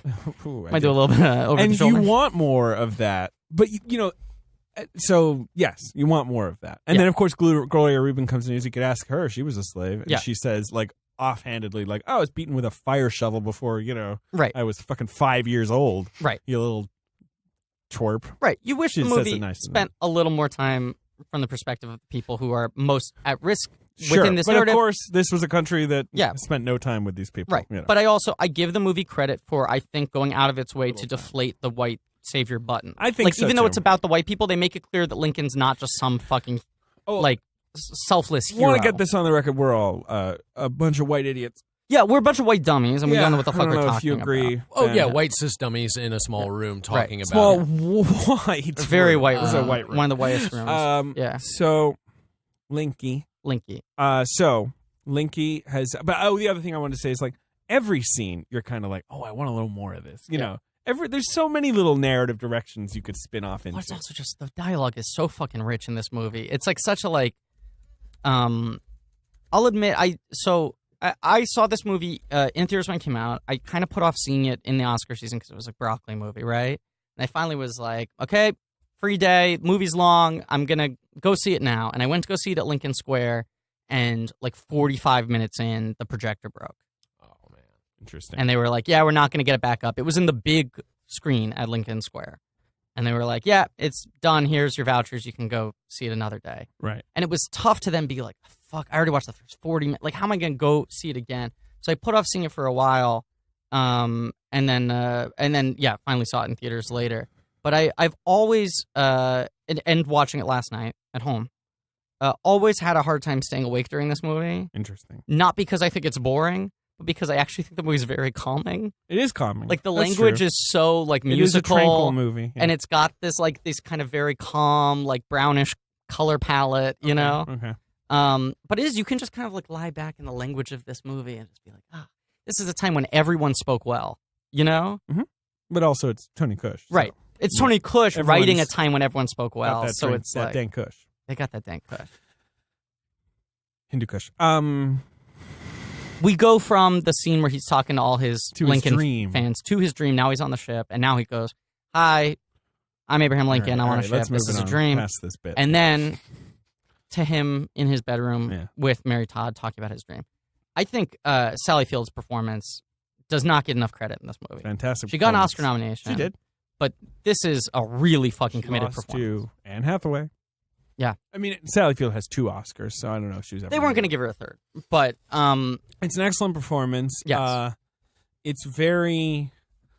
it's unsettling, or whatever. She's unsettling. She's playing a woman struggling with mania. Yeah, and, struggling with probably what, bipolar just disorder? Called maybe, certainly depression, you know, and who had lost a child and, but she's a hotly... struggled with the spotlight of being First Lady. She's a hotly contested figure in history. There are a lot of different theories about her and about the nature of their marriage and all these different things.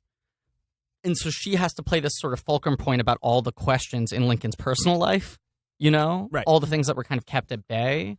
And from the first frame of her turning around, you're like, oh, this is a haunted fucking woman holding on by her fingernails, you know? Right. Definitely. Yeah. Without overplaying it, it's like this performance, it's like a physically palpable. It is. Sort of. And also fragility. She has the one scene, obviously, at the party. Yes. Which is another good scene where she is kind of talking too long to Tommy Lee Jones, to Thaddeus Stevens. Right. And Thaddeus Stevens is just kind of like nodding and grinning and being like, here's the Mary Todd Lincoln I know so well, essentially. Right. Like she's kind of playing into his image of her. It's the Ronnie Blakely in Nashville scene where she can't stop doing the introduction. Oh my God. And but mostly her scenes are just confined to the bedrooms, or right? Like she feels kind of locked in. The private life. She has that final scene, I guess, where they're in the carriage. Yeah. She's occasionally outside, but usually it just sort of feels like she's cooped up, and like that's not helping anyone. Yeah. It's cold. And her husband's fucking hard to read. Like she's losing her mind, and he's just like, well, reminds me of a time. Right. Yeah, no, and he locks it all away. And of course, there's that one scene where he's like, look, I don't like that my kid's dead either, by the way. He unlocks the emotional gates. Right. He does. He does. But And then he locks them again. He locks the gates. He doesn't talk like that. Yeah. Locks the gates. So who are your presidents? Polk. I remember I used to work the door at Congress, and Garfield came in. I got caught up with his crew. That was bad. Okay. Start doing speedballs with Garfield. So slid into my DMs like Giffield. Okay. So this is stacking bits on bits, baby. I hate it. So this is a vignette movie. Yes. Would you not agree? I would agree. That's what I'm talking about. I don't mean this in any sort of negative way. It's such a weirdly structured movie. No, it is. Oh my God, it's great though. Yeah, it's great. Yeah, but it's ballsy to be like. There's no sense of straightforward progression. No. Lincoln says to William Seward, played by David Strathairn. G. Strathairn. The only He's thing so good. The only thing more enjoyable than watching one of his performances is saying his last name. Strathairn. I always feel good when I say his last name. If Strathairn. If Tommy Lee Jones wasn't in this movie and Strathairn had maybe one more scene, I think he could have been an Oscar nominee. Yeah. He's so good. Yeah. In this movie. Yeah, I mean, probably his best performance since the Spiderwick Chronicles, I would say. Fuck off. You piece of shit. He's great in the Spiderwick. I have not seen the Spiderwick. I haven't either. So William Seward, his Secretary of State, yeah. He's like, man, Linky, yeah. You sure you want a 13th Amendment? We could end the war. We can do one or the other. Yeah. And Lincoln's like, he's so non-committal even, and then finally he's like, what if I could get you an amendment that does both? Finally, he gets his whole his whole cabinet together. Yeah. And they're all like, I don't know. Like, should we do this? Should we do that? Including Jeremy Strong from The Judge. You want me to go through? Let's talk about this cabinet. Bruce McGill. Oh, the great Bruce McGill. With the biggest beard you ever did see. Yeah. Secretary of War Stanton. Big beard, big man. Who's mostly, like, he's got that great scene where he's like, all right, so we're shelling Wilmington. Yeah. And Abraham Lincoln's like, 2 mice fell into a bucket of milk. And he's like, no, you're not going to do another one of these. Right. I was going to say, that's my favorite moment in the movie. I love that. Because at that point, we're like 40... He's like, for fuck's sake. Yeah. The movie's been going on for an hour, and 45 minutes of those have been comprised of just 3 different stories. And he's just like, I can't fucking deal with it. I just love the image of someone yelling at Abraham Lincoln, essentially, like, shut up, you gas bag, you know? Like, stop it with this. That is one of the funniest moments I've ever seen in a drama. It is very funny. Also, Bruce McGill, he brings it. Yeah. Bruce McGill. What did we just see him in where he plays? He's in Elizabethtown. Oh, right. As like the guy where they're like, Bruce McGill, don't let him near you. Yeah. That man has poison coming out of his pores. And then he shows up and he's like, where's the ketchup? Yeah, Bruce McGill, also D-Day from Animal House. Yes. It's just, I always find that so fascinating because he's like so fully reinvented himself as a rotund character actor. Yeah. That's hard to remember that, like, that's where he started. I love Brucey. Love him.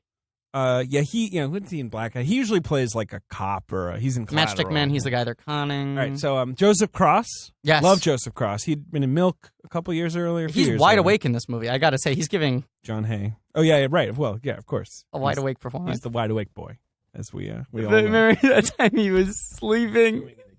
He's doing the thing again. he couldn't even wake up and the movie's go wide awake. Great. Jeremy Strong, as you mentioned, from The Judge. Right. And what else is he in? He was in Big Selma. Short. He's in Big Short. Yeah. He's a good character. Who else you got? Dakin Matthews, who's also going to be in Bridge of Spies, who is Headmaster Charleston in Gilmore Girls. He's an asshole in both this and Bridge of Spies. In Bridge of Spies, he's the judge. Okay. Remember? The judge who's like, yeah. I know you're supposed to be his lawyer or whatever, but stop being a lawyer, you jerk. Good scene. Let's talk over it just fine. Great. Yeah. Great cabinet, and they agree. All Killer right, cabinet. 13th Amendment, fine. Yeah. So then Lincoln goes to the conservative Republicans, led by one of the bleariest-eyed, like the most wet-eyed actor there is in Hollywood today, Hal Holbrook. Yes. Is there anyone with wetter eyes than Hal Holbrook? Can I say something that might come off as insensitive? Hal Holbrook could play an old bloodhound in a movie, without any makeup. You'd be like, oh, it's an old bloodhound. Oh, wait, actually, now that I'm closer, that's Hal Holbrook. Disney should do a live-action remake of Fox and the Hound with Hal Holbrook. What were you going to say that's controversial? I not controversial, but insensitive. I can't believe that guy's still fucking alive. It is crazy. How old is Hal? I think he's like 93 at this point, maybe. He is 91 years old. Hal Holbrook looks like someone who ran for president in 1956. He got the Democratic nomination. He lost, by 80 points. What's also, and he was like, oh, back in my day, we were all for, mailboxes. He got nominated for Into the Wild when he was I won Kentucky. Where are you from? He gets his first Oscar nomination for Into the Wild when he's 82. He's 82. He's amazing. And everyone was like, that's nice they gave him one before he died. And then this comes out 5 or 6 years later. And also Promised Land came out the same year. He had 2 choice supporting performances in movies, and you're like, wow, Hal Holbrook looks like he doesn't have that much time left. And now it's fucking 5 years later, we still got Hal Holbrook. Don't be an ageist. Old people can act. He can certainly act. He can act the pants off of anybody. Yeah, and if he's got wet eyes, that's okay. Yeah, he's got wet ass eyes. There's some wet eyes. So you got Hal Holbrook, and he's like, I don't know, us conservative Republicans, we just kind of want things to stay the way they are. So got him to deal with. What's his name plays his daughter, the mom from Transformers. Oh, Jean Smart. Who's great. It's not Jean Smart. It's Jesus. Julie White. There we go. White. There we go. Yeah. Right. So they're kind of Lincoln is looking at all. We're taking in all his obstructions, right? Yes. Obviously the next obstruction is you got Jackie Earle Haley as the bad guy. Yeah. Now you've worked with Jackie Earle Haley. My little bad guy. How do you think Jackie Earle Haley feels about where they call him on the phone and he's like, "You're making a Lincoln movie? Let me guess. Let me guess what part you've got for me. Let me guess. Is he in the Confederate States of America? Guess number 1. Is he a little weasel? Yeah. He's playing Alexander Stephens, Vice President of the Confederacy, who's trying to negotiate peace. What a good introduction he gets. Yes. It's he gets such a Spielberg introduction where it's oh, man, they're introducing him with power to let you know this is a fucking bad dude. But, see, did you meet Jackie Earle Haley when you made, is he just he's one of the nicest people I've ever met. I'm a working actor. Yes. It's great to play villains. Yes. That's my niche in Hollywood. Cool. Or does he have any kind of hint to yep, they called me for old, freak face, right? That's who they thought of Jackie Earle. Look, we didn't have a conversation in which he said the words, they call me old freak face. Well, I call him old freak face. But Jackie Earle Haley, you said the scariest IMDb picture ever. I was frightened of it. With the glasses and the goatee? Yes! Yeah, I know which one you're talking about. Now he looks a little more classic. He is truly one of the loveliest people I've ever met. That's great. I love Jackie And he's very soft-spoken and very sort of introspective, but very kind. That's good. He strikes me as the thing that I respect the most, which is just a fucking roll up your sleeves. Sure. Here we are. What's the script? Actor. What's the role? He just this is all very professional. Does the work. And I think you look at how much fucking different work he's done. I think he gets cast a lot as weaselly villains or psychopaths or whatever. Right. Because a lot of actors are too protective of their image to want to fully go for it. Yes, of course, right. And whereas Jackie Earle, that's his image. Right. Yeah. And you look at something like Little Children, and very few people would have the courage to play a role like that with that much empathy for a guy who's struggling while simultaneously being monstrous. Right. And so I think he has just not fought against that image and allows himself to play that. Also plays a variety of other roles. Yeah. Love you, Jackie Earle. But he's certainly typecast in this.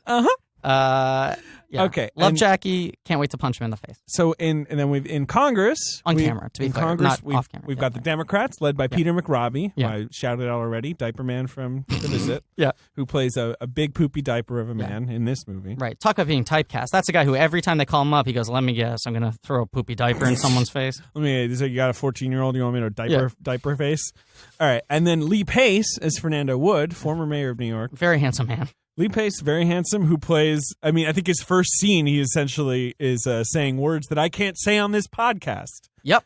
To Congress. He's shouting them to the assembled congressmen. That's a weird part of this movie that almost makes it feel like, especially now, like at the time this movie came out, Obama was in office. It felt like it was kind of like, okay, here's a pat yourself on the back movie about like, look how far we've come. Yeah. And now the movie, which is a period film, feels like some weird, like... Some thing to aim for? It's like a John Carpenter, like, this is where we may be in 10 years movie. Right. Where in the Senate, they're just, like, openly, like, dropping N-bombs. Mm-hmm.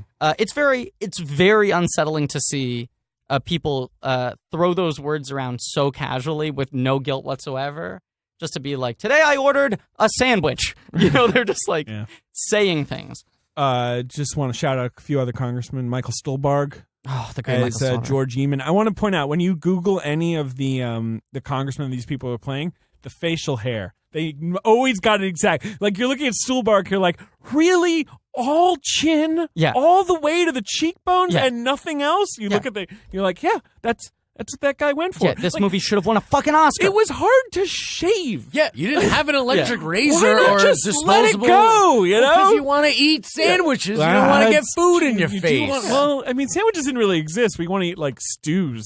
Yeah, a lot of broth. A lot of broths. Oh, for sure. Can I tell you what I would rock in this time, in this day and age, talking about this conflict? I would go a chin strap ZZ Top beard. Hell yeah. You know what I'm saying? Oh, for sure. So no mustache, so your mouth is all open, the way down. but all the way down to the belly button. I would just chop the fuck out of my face. Just so fucking chopped up. All right. Lightning bolts in your sideburns. Hell yeah.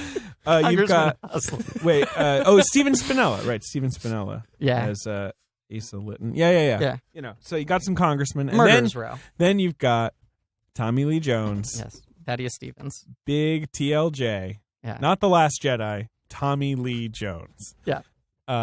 As Thaddeus Stevens, who is like the leader of the radical Republicans, who are basically like, once we get the South, let's seize all the land and give it to black people. Yeah. You know, like essentially people who are like, let's have reparations, you know, when this is over. Yeah. They declared war on us. They should be punished. Right. Which is not what happened. But let's not forget Thaddeus Stevens' biggest accomplishment, his most lasting legacy, which is being the man who makes John Travolta think that his wig collection is naturalistic.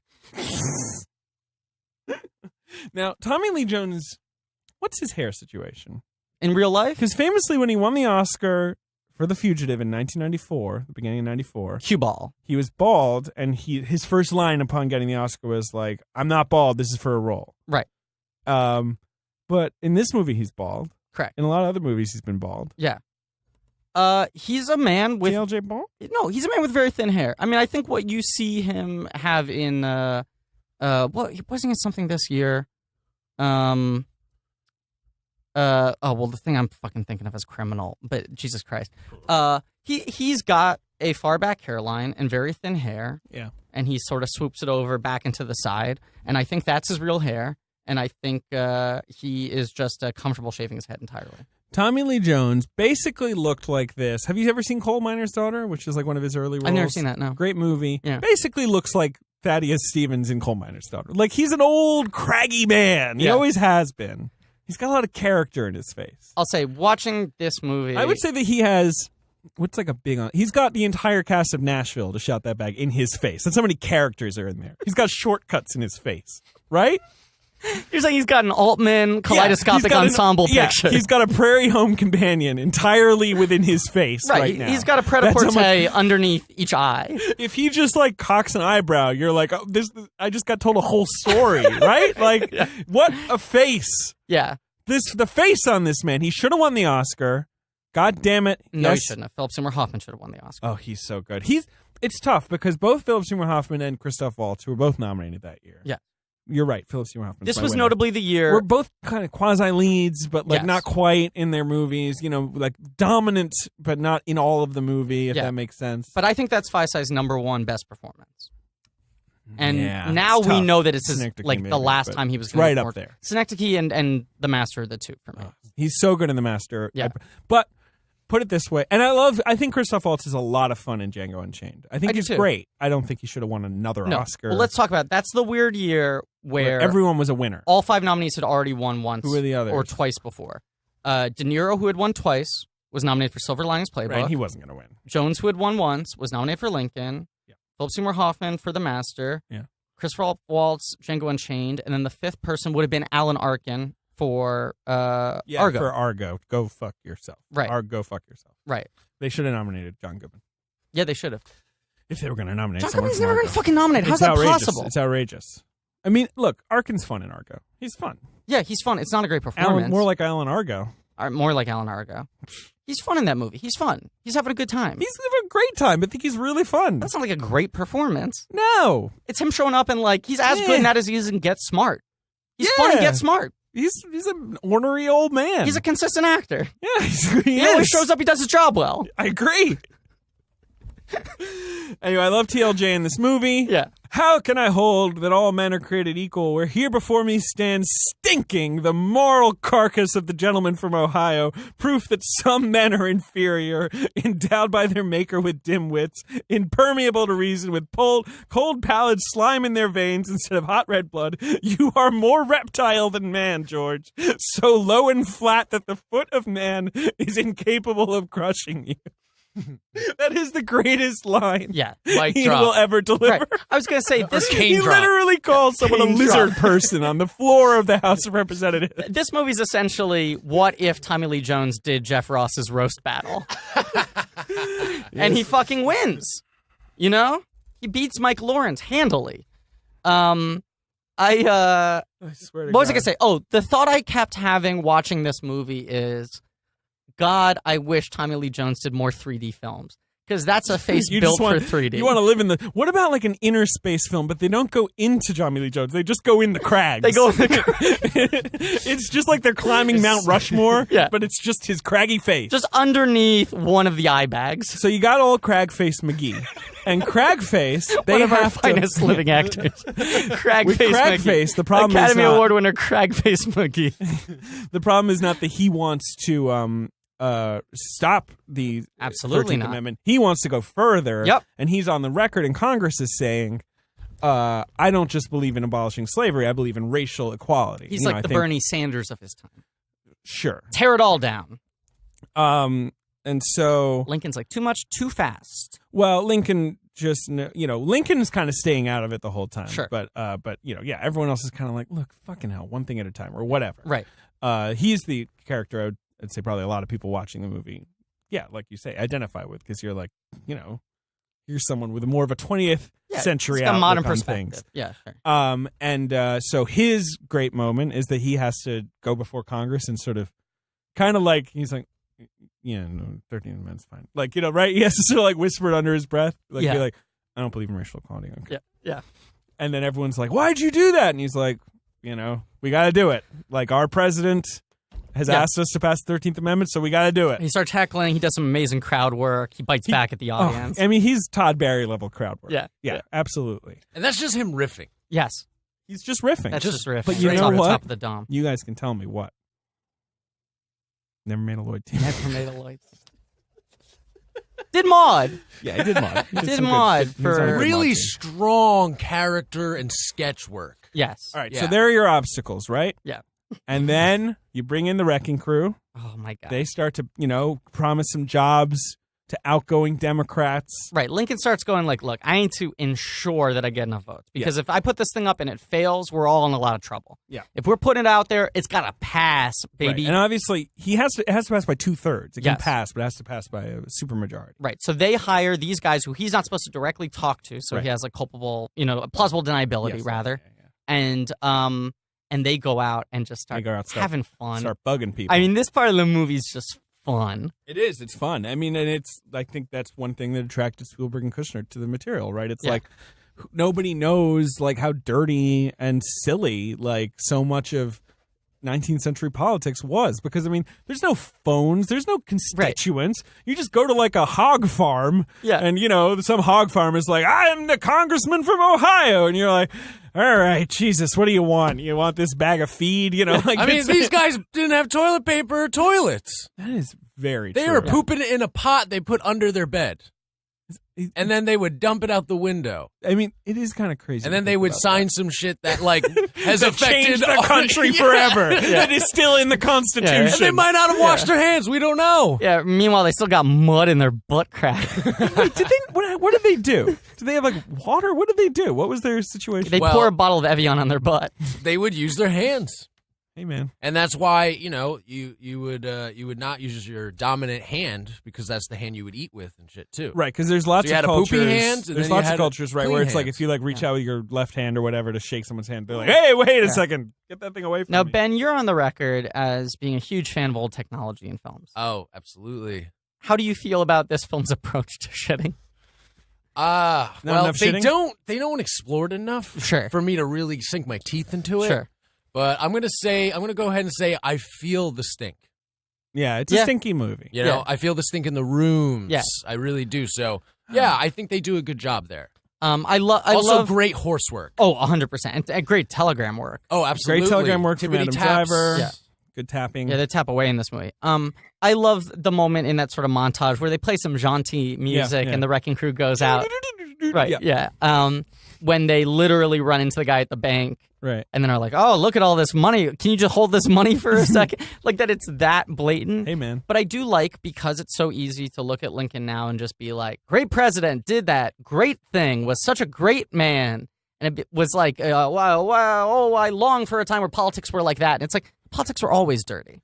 Always dirty. Well, you always got to play dirty to get something good done. There's that scene right in the middle of the movie where Lincoln suddenly monologues about, like, look, my Emancipation Proclamation was kind of like a war thing. Yeah. It didn't make a ton of constitutional sense. You know, like, all these things we're doing, I feel like they're the right thing to do for the country. Yeah. But it's going to kind of have to get sorted out in the courts later, and a lot of it might be deemed illegal. Well, but, that whole this speech, is what we do. His whole metaphor, I forget what his metaphor is. He has some, like, story that he's done. The lawyer, the woman. Oh, it's when he lets the woman out of the back door so she can just run away. Right. Rather because she hit her husband. Right. It's good. It's right, a good but story. he put it in the will. In the will, he said, I suspect she has killed me, or whatever. And if I come back, I will have my revenge, or whatever. Yeah. So. And that's like, that story is like a fucking, like, 8-minute, like, oneer. Dan Lewis. Good actor. Is. I mean, we really should call him Mr. Lincoln. Mr. Lincoln, his honorable self. Uh-huh. Dan Lewis is one of my favorite actors, and it feels like such a bullshit dumb thing to say, but it's true. Yeah. I love him so much in this movie. Yeah. Do you know people don't talk about enough with him? How good he is? Yeah. Well, they focus on the chameleon thing, right? They focus on he's a cobbler, he's a right, and he's close friends with Ben. Ben's the one who always has to talk him off the bench to make another movie. Like for the Ballad of Jack and Rose, he actually wrote a whole ballad. My Beautiful Laundrette, he actually opened a laundrette. Right. For the boxer, he spent years folding and taping up cardboard boxes. And then he realized it was about boxing, so then he had to go be a boxer. Start over. They delayed the movie for 5 years. At the age of innocence, he literally became completely innocent. Yes. He actually just went into the Mississippi River and floated for a while. Yes. In The Unbearable Lightness of Being, he became so light that he floated above the air. What am I talking about? I mean, the craziest one, for the movie 9, he took 42 years off of his age. He killed all the last Mohicans so he could be the only one. Yeah. That is true. And for Room with a View, he literally moved in his house so they had a room with a better view. He used to live in the basement. Yeah. He went, I gotta go upstairs. He's like, I need a room with a view. I'm moving on up. All right, that's enough of that. I think people don't talk about enough. Dude is so fucking charismatic. And when you think about charismatic actors, he is very charismatic. Tom Cruise, charismatic in all movies, he but plays he's himself. playing someone who's charismatic in an unusual way. Right. Right. But you look at, like, fucking Daniel Plainview and Lincoln, the thing that both of them have is just, like, there's something charismatic about them. When they start talking, you gotta listen. Right. And those are two guys on total fucking opposite ends of the spectrum.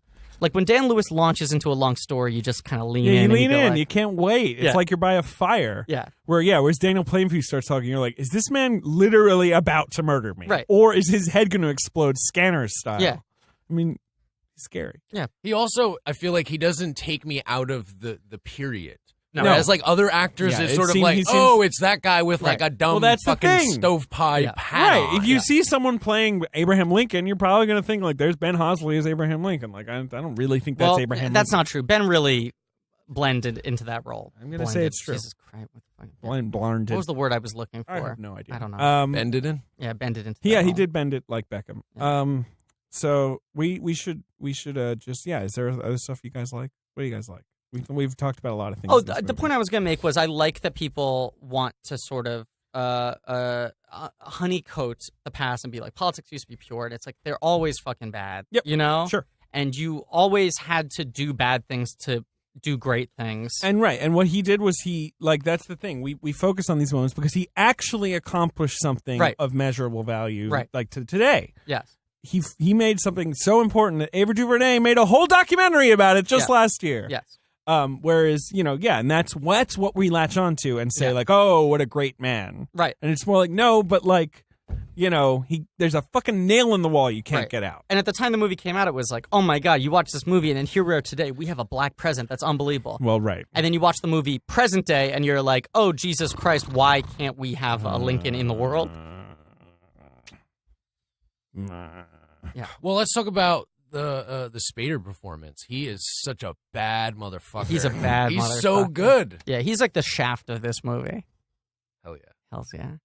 I love the walnut business. The walnut bit's good. There are these moments where Lincoln has to actually descend into the muck, right? Yeah. Right. Usually there's the one scene where he talks to the congressman who lost Boys.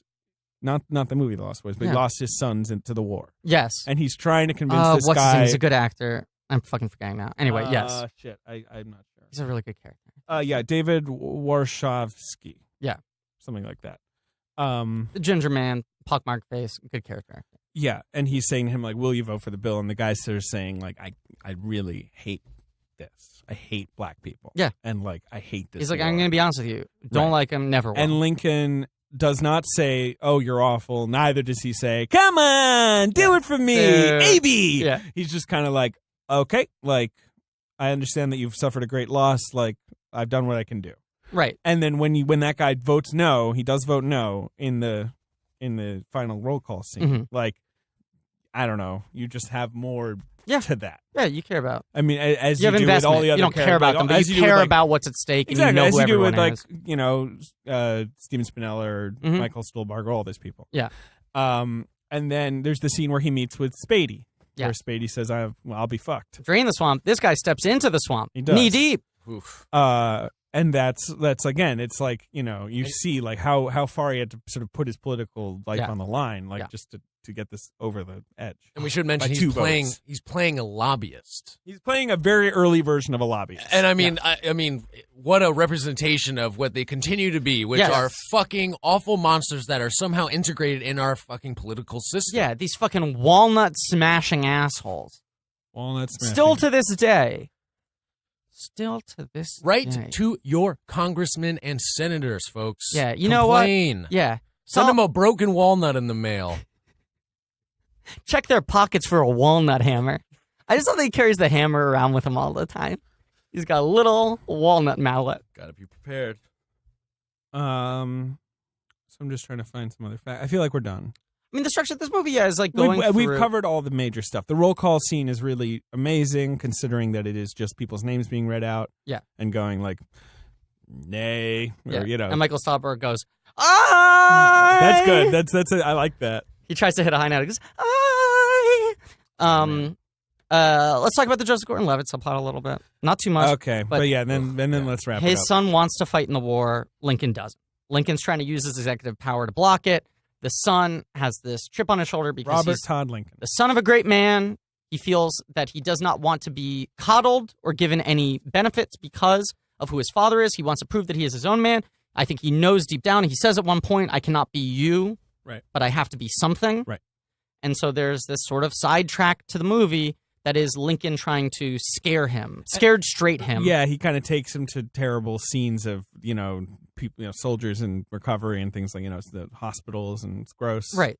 He finally allowed him to be like Grant's secretary or whatever. He so was he like his kind of like carrier, his mail carrier. He delivered the messages. And then he became a very famous lawyer, and then he became Secretary of War for Chester A. Arthur. Like, he was a famous dude person. Proved himself, yeah. I just think these scenes are not what the movie's really about. I think in order for that to work, it would have to be like a Lincoln family movie that was really concerned with the Lincoln family. I mean, it's like the movie does such a good job of, I think, representing Mary Todd, but not inserting Mary Todd into the plot in ways that distract from what the movie's actually about. Whereas every time they go to the Gordon Levitt stuff, I'm like, this feels like it's out of a much more conventional Life of Lincoln story. Agreed. I don't love this stuff, and I guess it's sort of what makes it a 4.5-star movie instead of a 5-star movie for me. It is something I can deal with, I guess is the best way to put it. I'll take it, but it's definitely where I kind of glaze over or make myself a cup of tea. My favorite moment in the movie, aside from when Bruce McGill flips out over the story, is when they're in court and they have the argument about what's the fucking thing that James Spader has to run with the letter.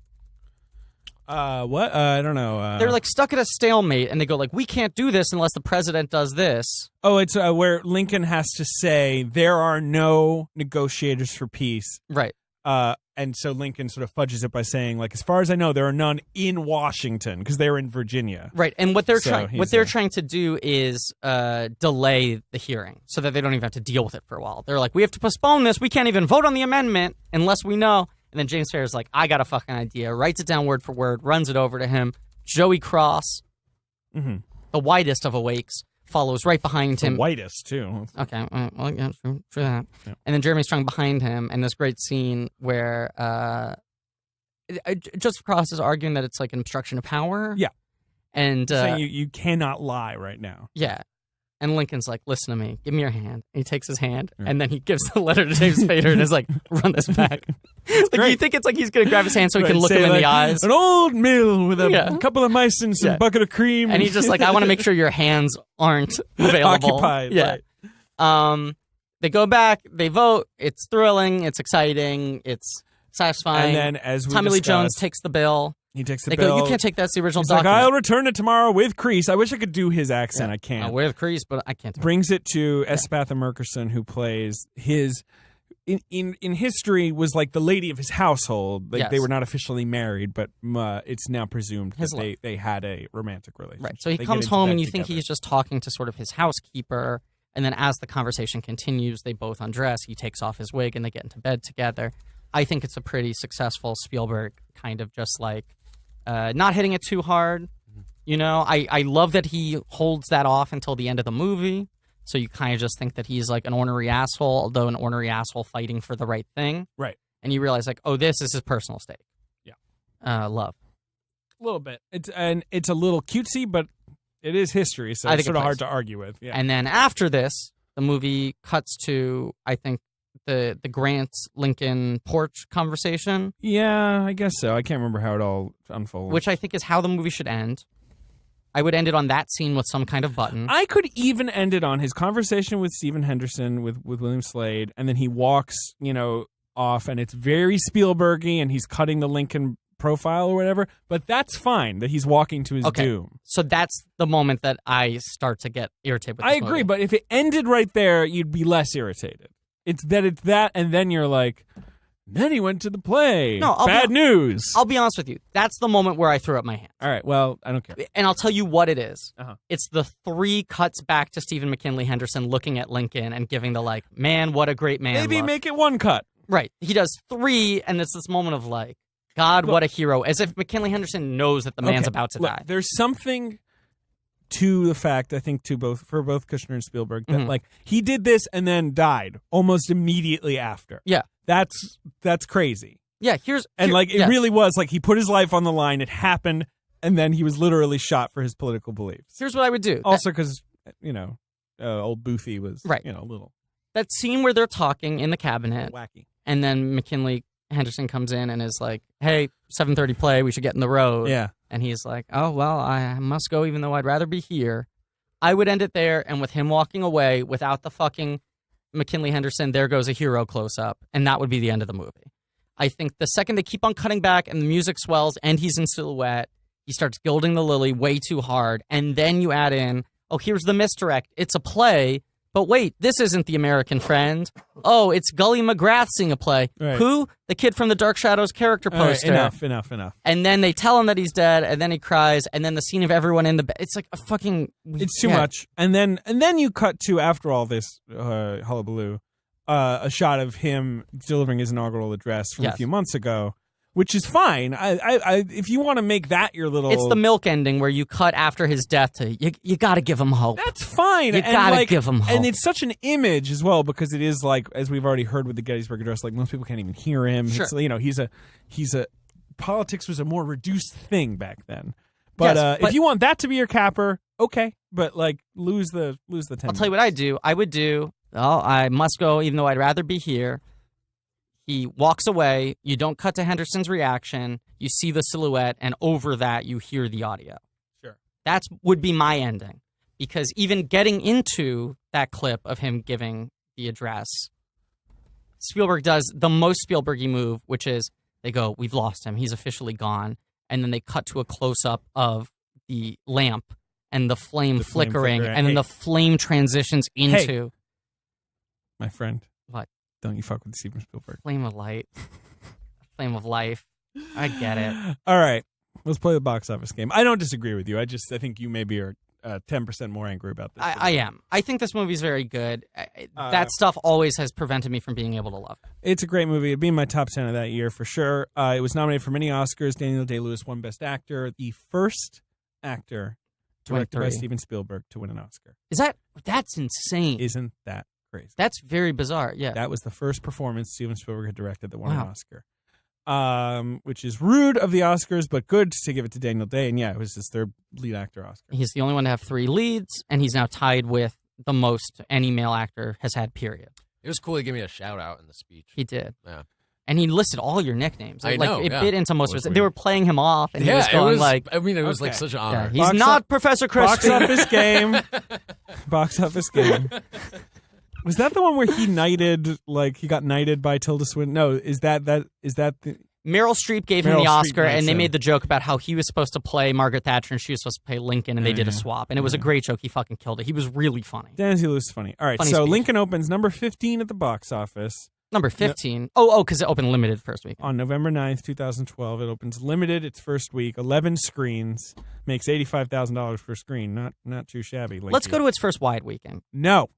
You want to do the limited weekend? Yes. I feel like in the past, when a movie's open on less than 100 screens, we go to the first wide. They're the same, for crying out loud. It's just one of them has Lincoln in it. So let's just do the other one. We can do both.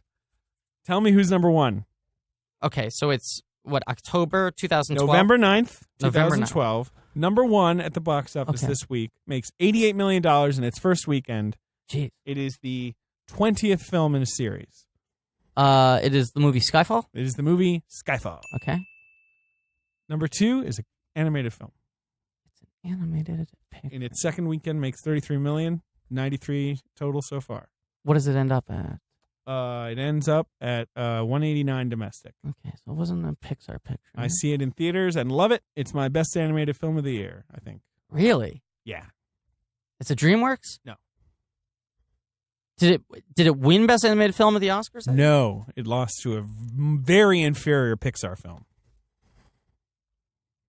Interesting. It lost to an inferior Pixar film. Hugely inferior. What do you consider to be an inferior Think about it, buddy. Pixar? I believe the last Pixar movie to win an Oscar. Brave? Yes. 2012. The other things about Paranorman was nominated. Such a good movie. He's going to do his OOO thing in a minute. Ended up at 180, you said? 189, I think. CGI? Yeah, and the sequel is coming, I believe. Oh, Wreck-It Ralph. Wreck-It Ralph. I did the OO. Love that movie. Yeah. Number 3. You love Wreck-It. We've talked about it so many times in the podcast. Number 3 is from your man, a director you like, who I like too, but I think is bad now. We discussed one of his movies briefly earlier. Tim Burton. Nope. Another director. Yeah. I like Tim Burton, okay. I mean, just not now. Same with this guy, I guess. Keep on poo-pooing that miniseries, though. Yes, I do. It's a bad idea. That's a great idea. No, it isn't. Great idea. No. Okay, he's bad now. I like him a lot. I still defend him. Do I defend this movie? I don't actually know what you think of this movie. It was nominated for, I think, a couple Oscars, maybe 3 total. Not too many, but, a couple big Oscars. It's a drama. It's a grown-up drama. It's a straight grown-up drama. It's got some epic stuff in it, but it's not like a big fancy blockbuster. Budget was $31 million. And you hate it. I've never seen it. I refuse to see this movie. Oh, you're against the very idea of the movie. I know that I can't handle it. I Okay. can't handle this movie. And This movie has the one thing that I really try to avoid when I'm seeing movies. Farts? No, I'm fine with farts. Give me the box office again. In its second week, it's making 14 mil, 47 so far, and it grosses 93 total. Wow, so that's good performance for a drama. Nominated for 2 Oscars, including an acting Oscar. A supporting? Lead. A lead. 90. From a director you like and I like, but I think maybe The Shine's losing luster. When would you say the bloom came off the rose? 2000. The last movie I really liked by him was in 2000. Nottingly is not Steven Soderbergh. No. I love Steven Soderbergh. I'm thinking about people who made good movies in 2000. Sure. Not really Scott. No. He made 2 movies in 2000. This director did? Yeah. So he pulled a Soderbergh the same year that Soderbergh pulled a Soderbergh? Did. Oh. It's a movie by Bobby Zemeckis. Correct. And it is called Flight. Yes. Have you seen it? Yeah, it's not great. Yeah. I don't love it. I think there's some good stuff in it. You like Bobby Z. I like Bobby Z. Flight's not your cup of tea. No, I think Allied's much better. I think Allied's a wonderful film. Number 4 is the Best Picture winner of that year. Best Picture winner of 2012 is 12 Years a Slave? No, that's later. That's next. What beats Lincoln? The Artist? Nope. That's the previous year. Fuck. Argo? Correct. Fuck yourself. Go fuck yourself. Yeah. Which in its 5th week has made 85 mil on its way to 136 total. Yeah, wow. Domestic. Yeah, good play. Good play. Number 5 is a sequel starring an actor we discussed who was not in Lincoln, but could have been. I mean, he was almost in Lincoln. Oh, Liam Neeson Taken 2? Taken 2. Okay. 4 million. 131 million. It makes 139 domestic. Is it TOO or is it the number 2? It's the number 2, unfortunately. Should have won. The premise of Taken 2 is unbelievable, and the movie drops the ball so hard, but it's like the best concept for an action sequel that anyone's ever had. Yeah? Yeah. Why? Well, Taken 1 is like they kidnap his daughter. He has to kill a bunch of like nameless, faceless. Yeah. Right. Like what's Taken 2? Taken 2 opens with the father of all the people he killed in the first movie. Right, being like, damn it's Rod Servega, and they're like, we finally found an image of the man, and he looks, and it's essentially a movie about the collateral damage of all these like undeveloped characters who just get killed by action heroes. Mm-hmm. And he like they're burying like all his nephews and like sons and everything, and he looks at the picture and he's like, I'm going to find him. And it's essentially retribution for all the people Liam Neeson killed trying to get retribution for his daughter in the first movie. Like, it's all the guys in action movies that are just like, ah! It's like, almost a movie about, like, moral gray area and how everyone's a villain to someone else. And then it sort of drops the ball halfway through. That's too bad. Yeah. Bad director. Olivia Megaton, bad director. And the next weekend, when Lincoln goes wide, it jumps to number 3. It does like 20? It does 21. And then it goes up the following weekend. Lincoln had a great run. It did 121, 25, domestic? And then it 179? makes 182 domestic. That's insane. It makes for drama, that's 275 insane. Worldwide. Yeah. Great total.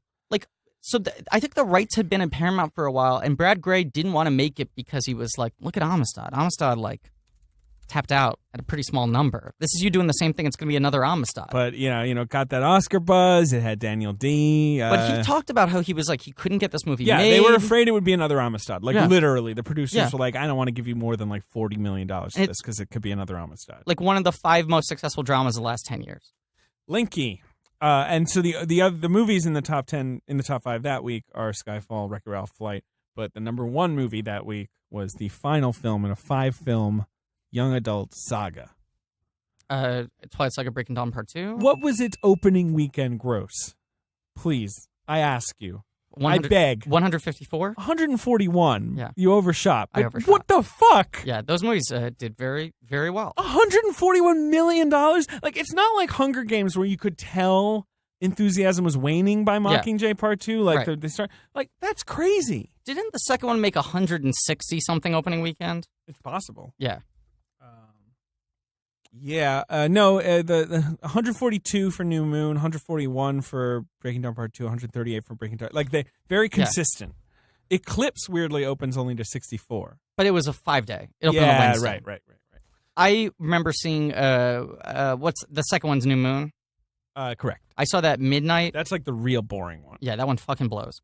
But I saw that midnight opening night because I'm ride or die case too, and especially was at that time. Yeah.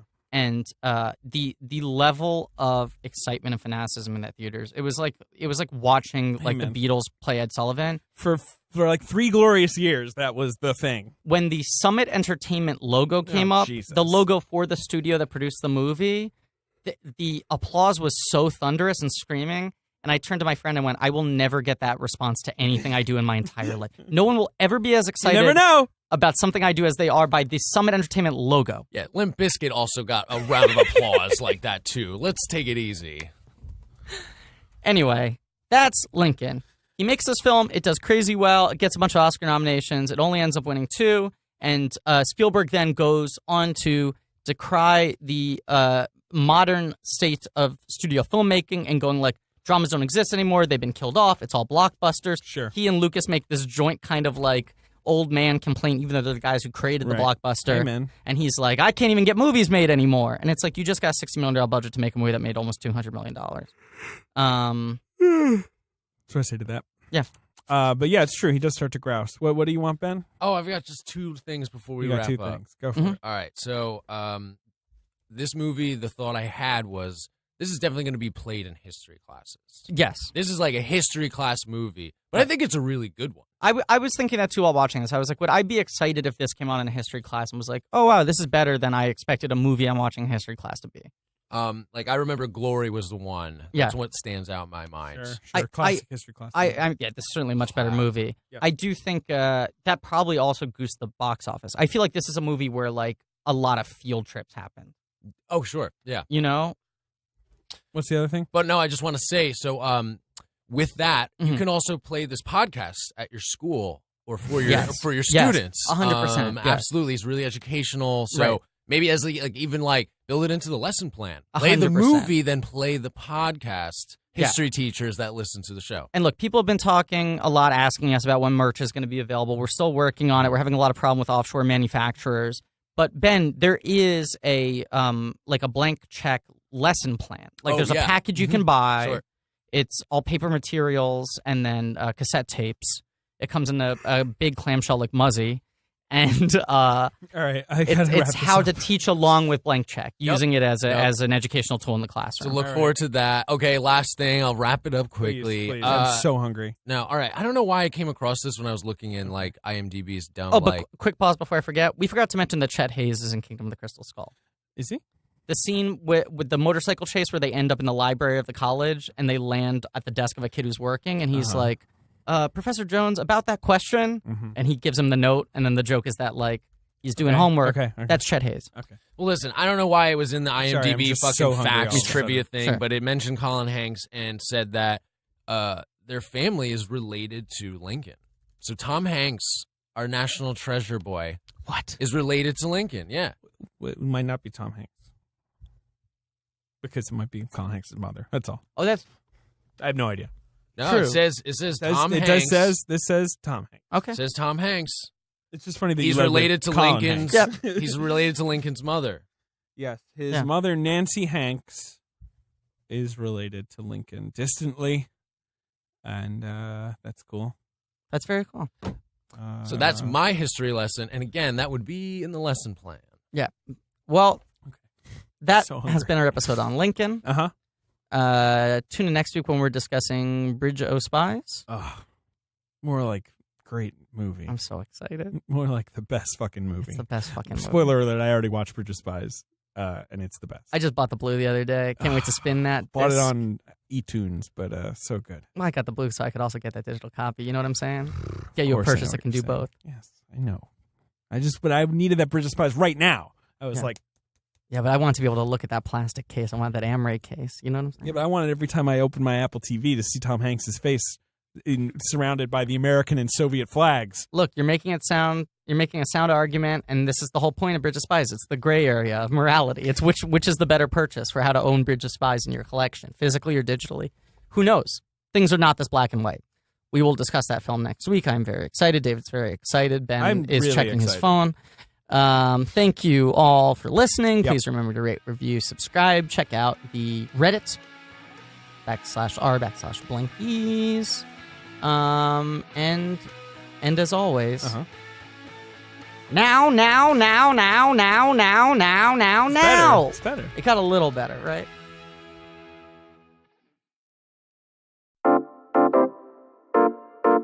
This has been a UCB comedy production. Check out our other shows on the UCB Comedy Podcast Network.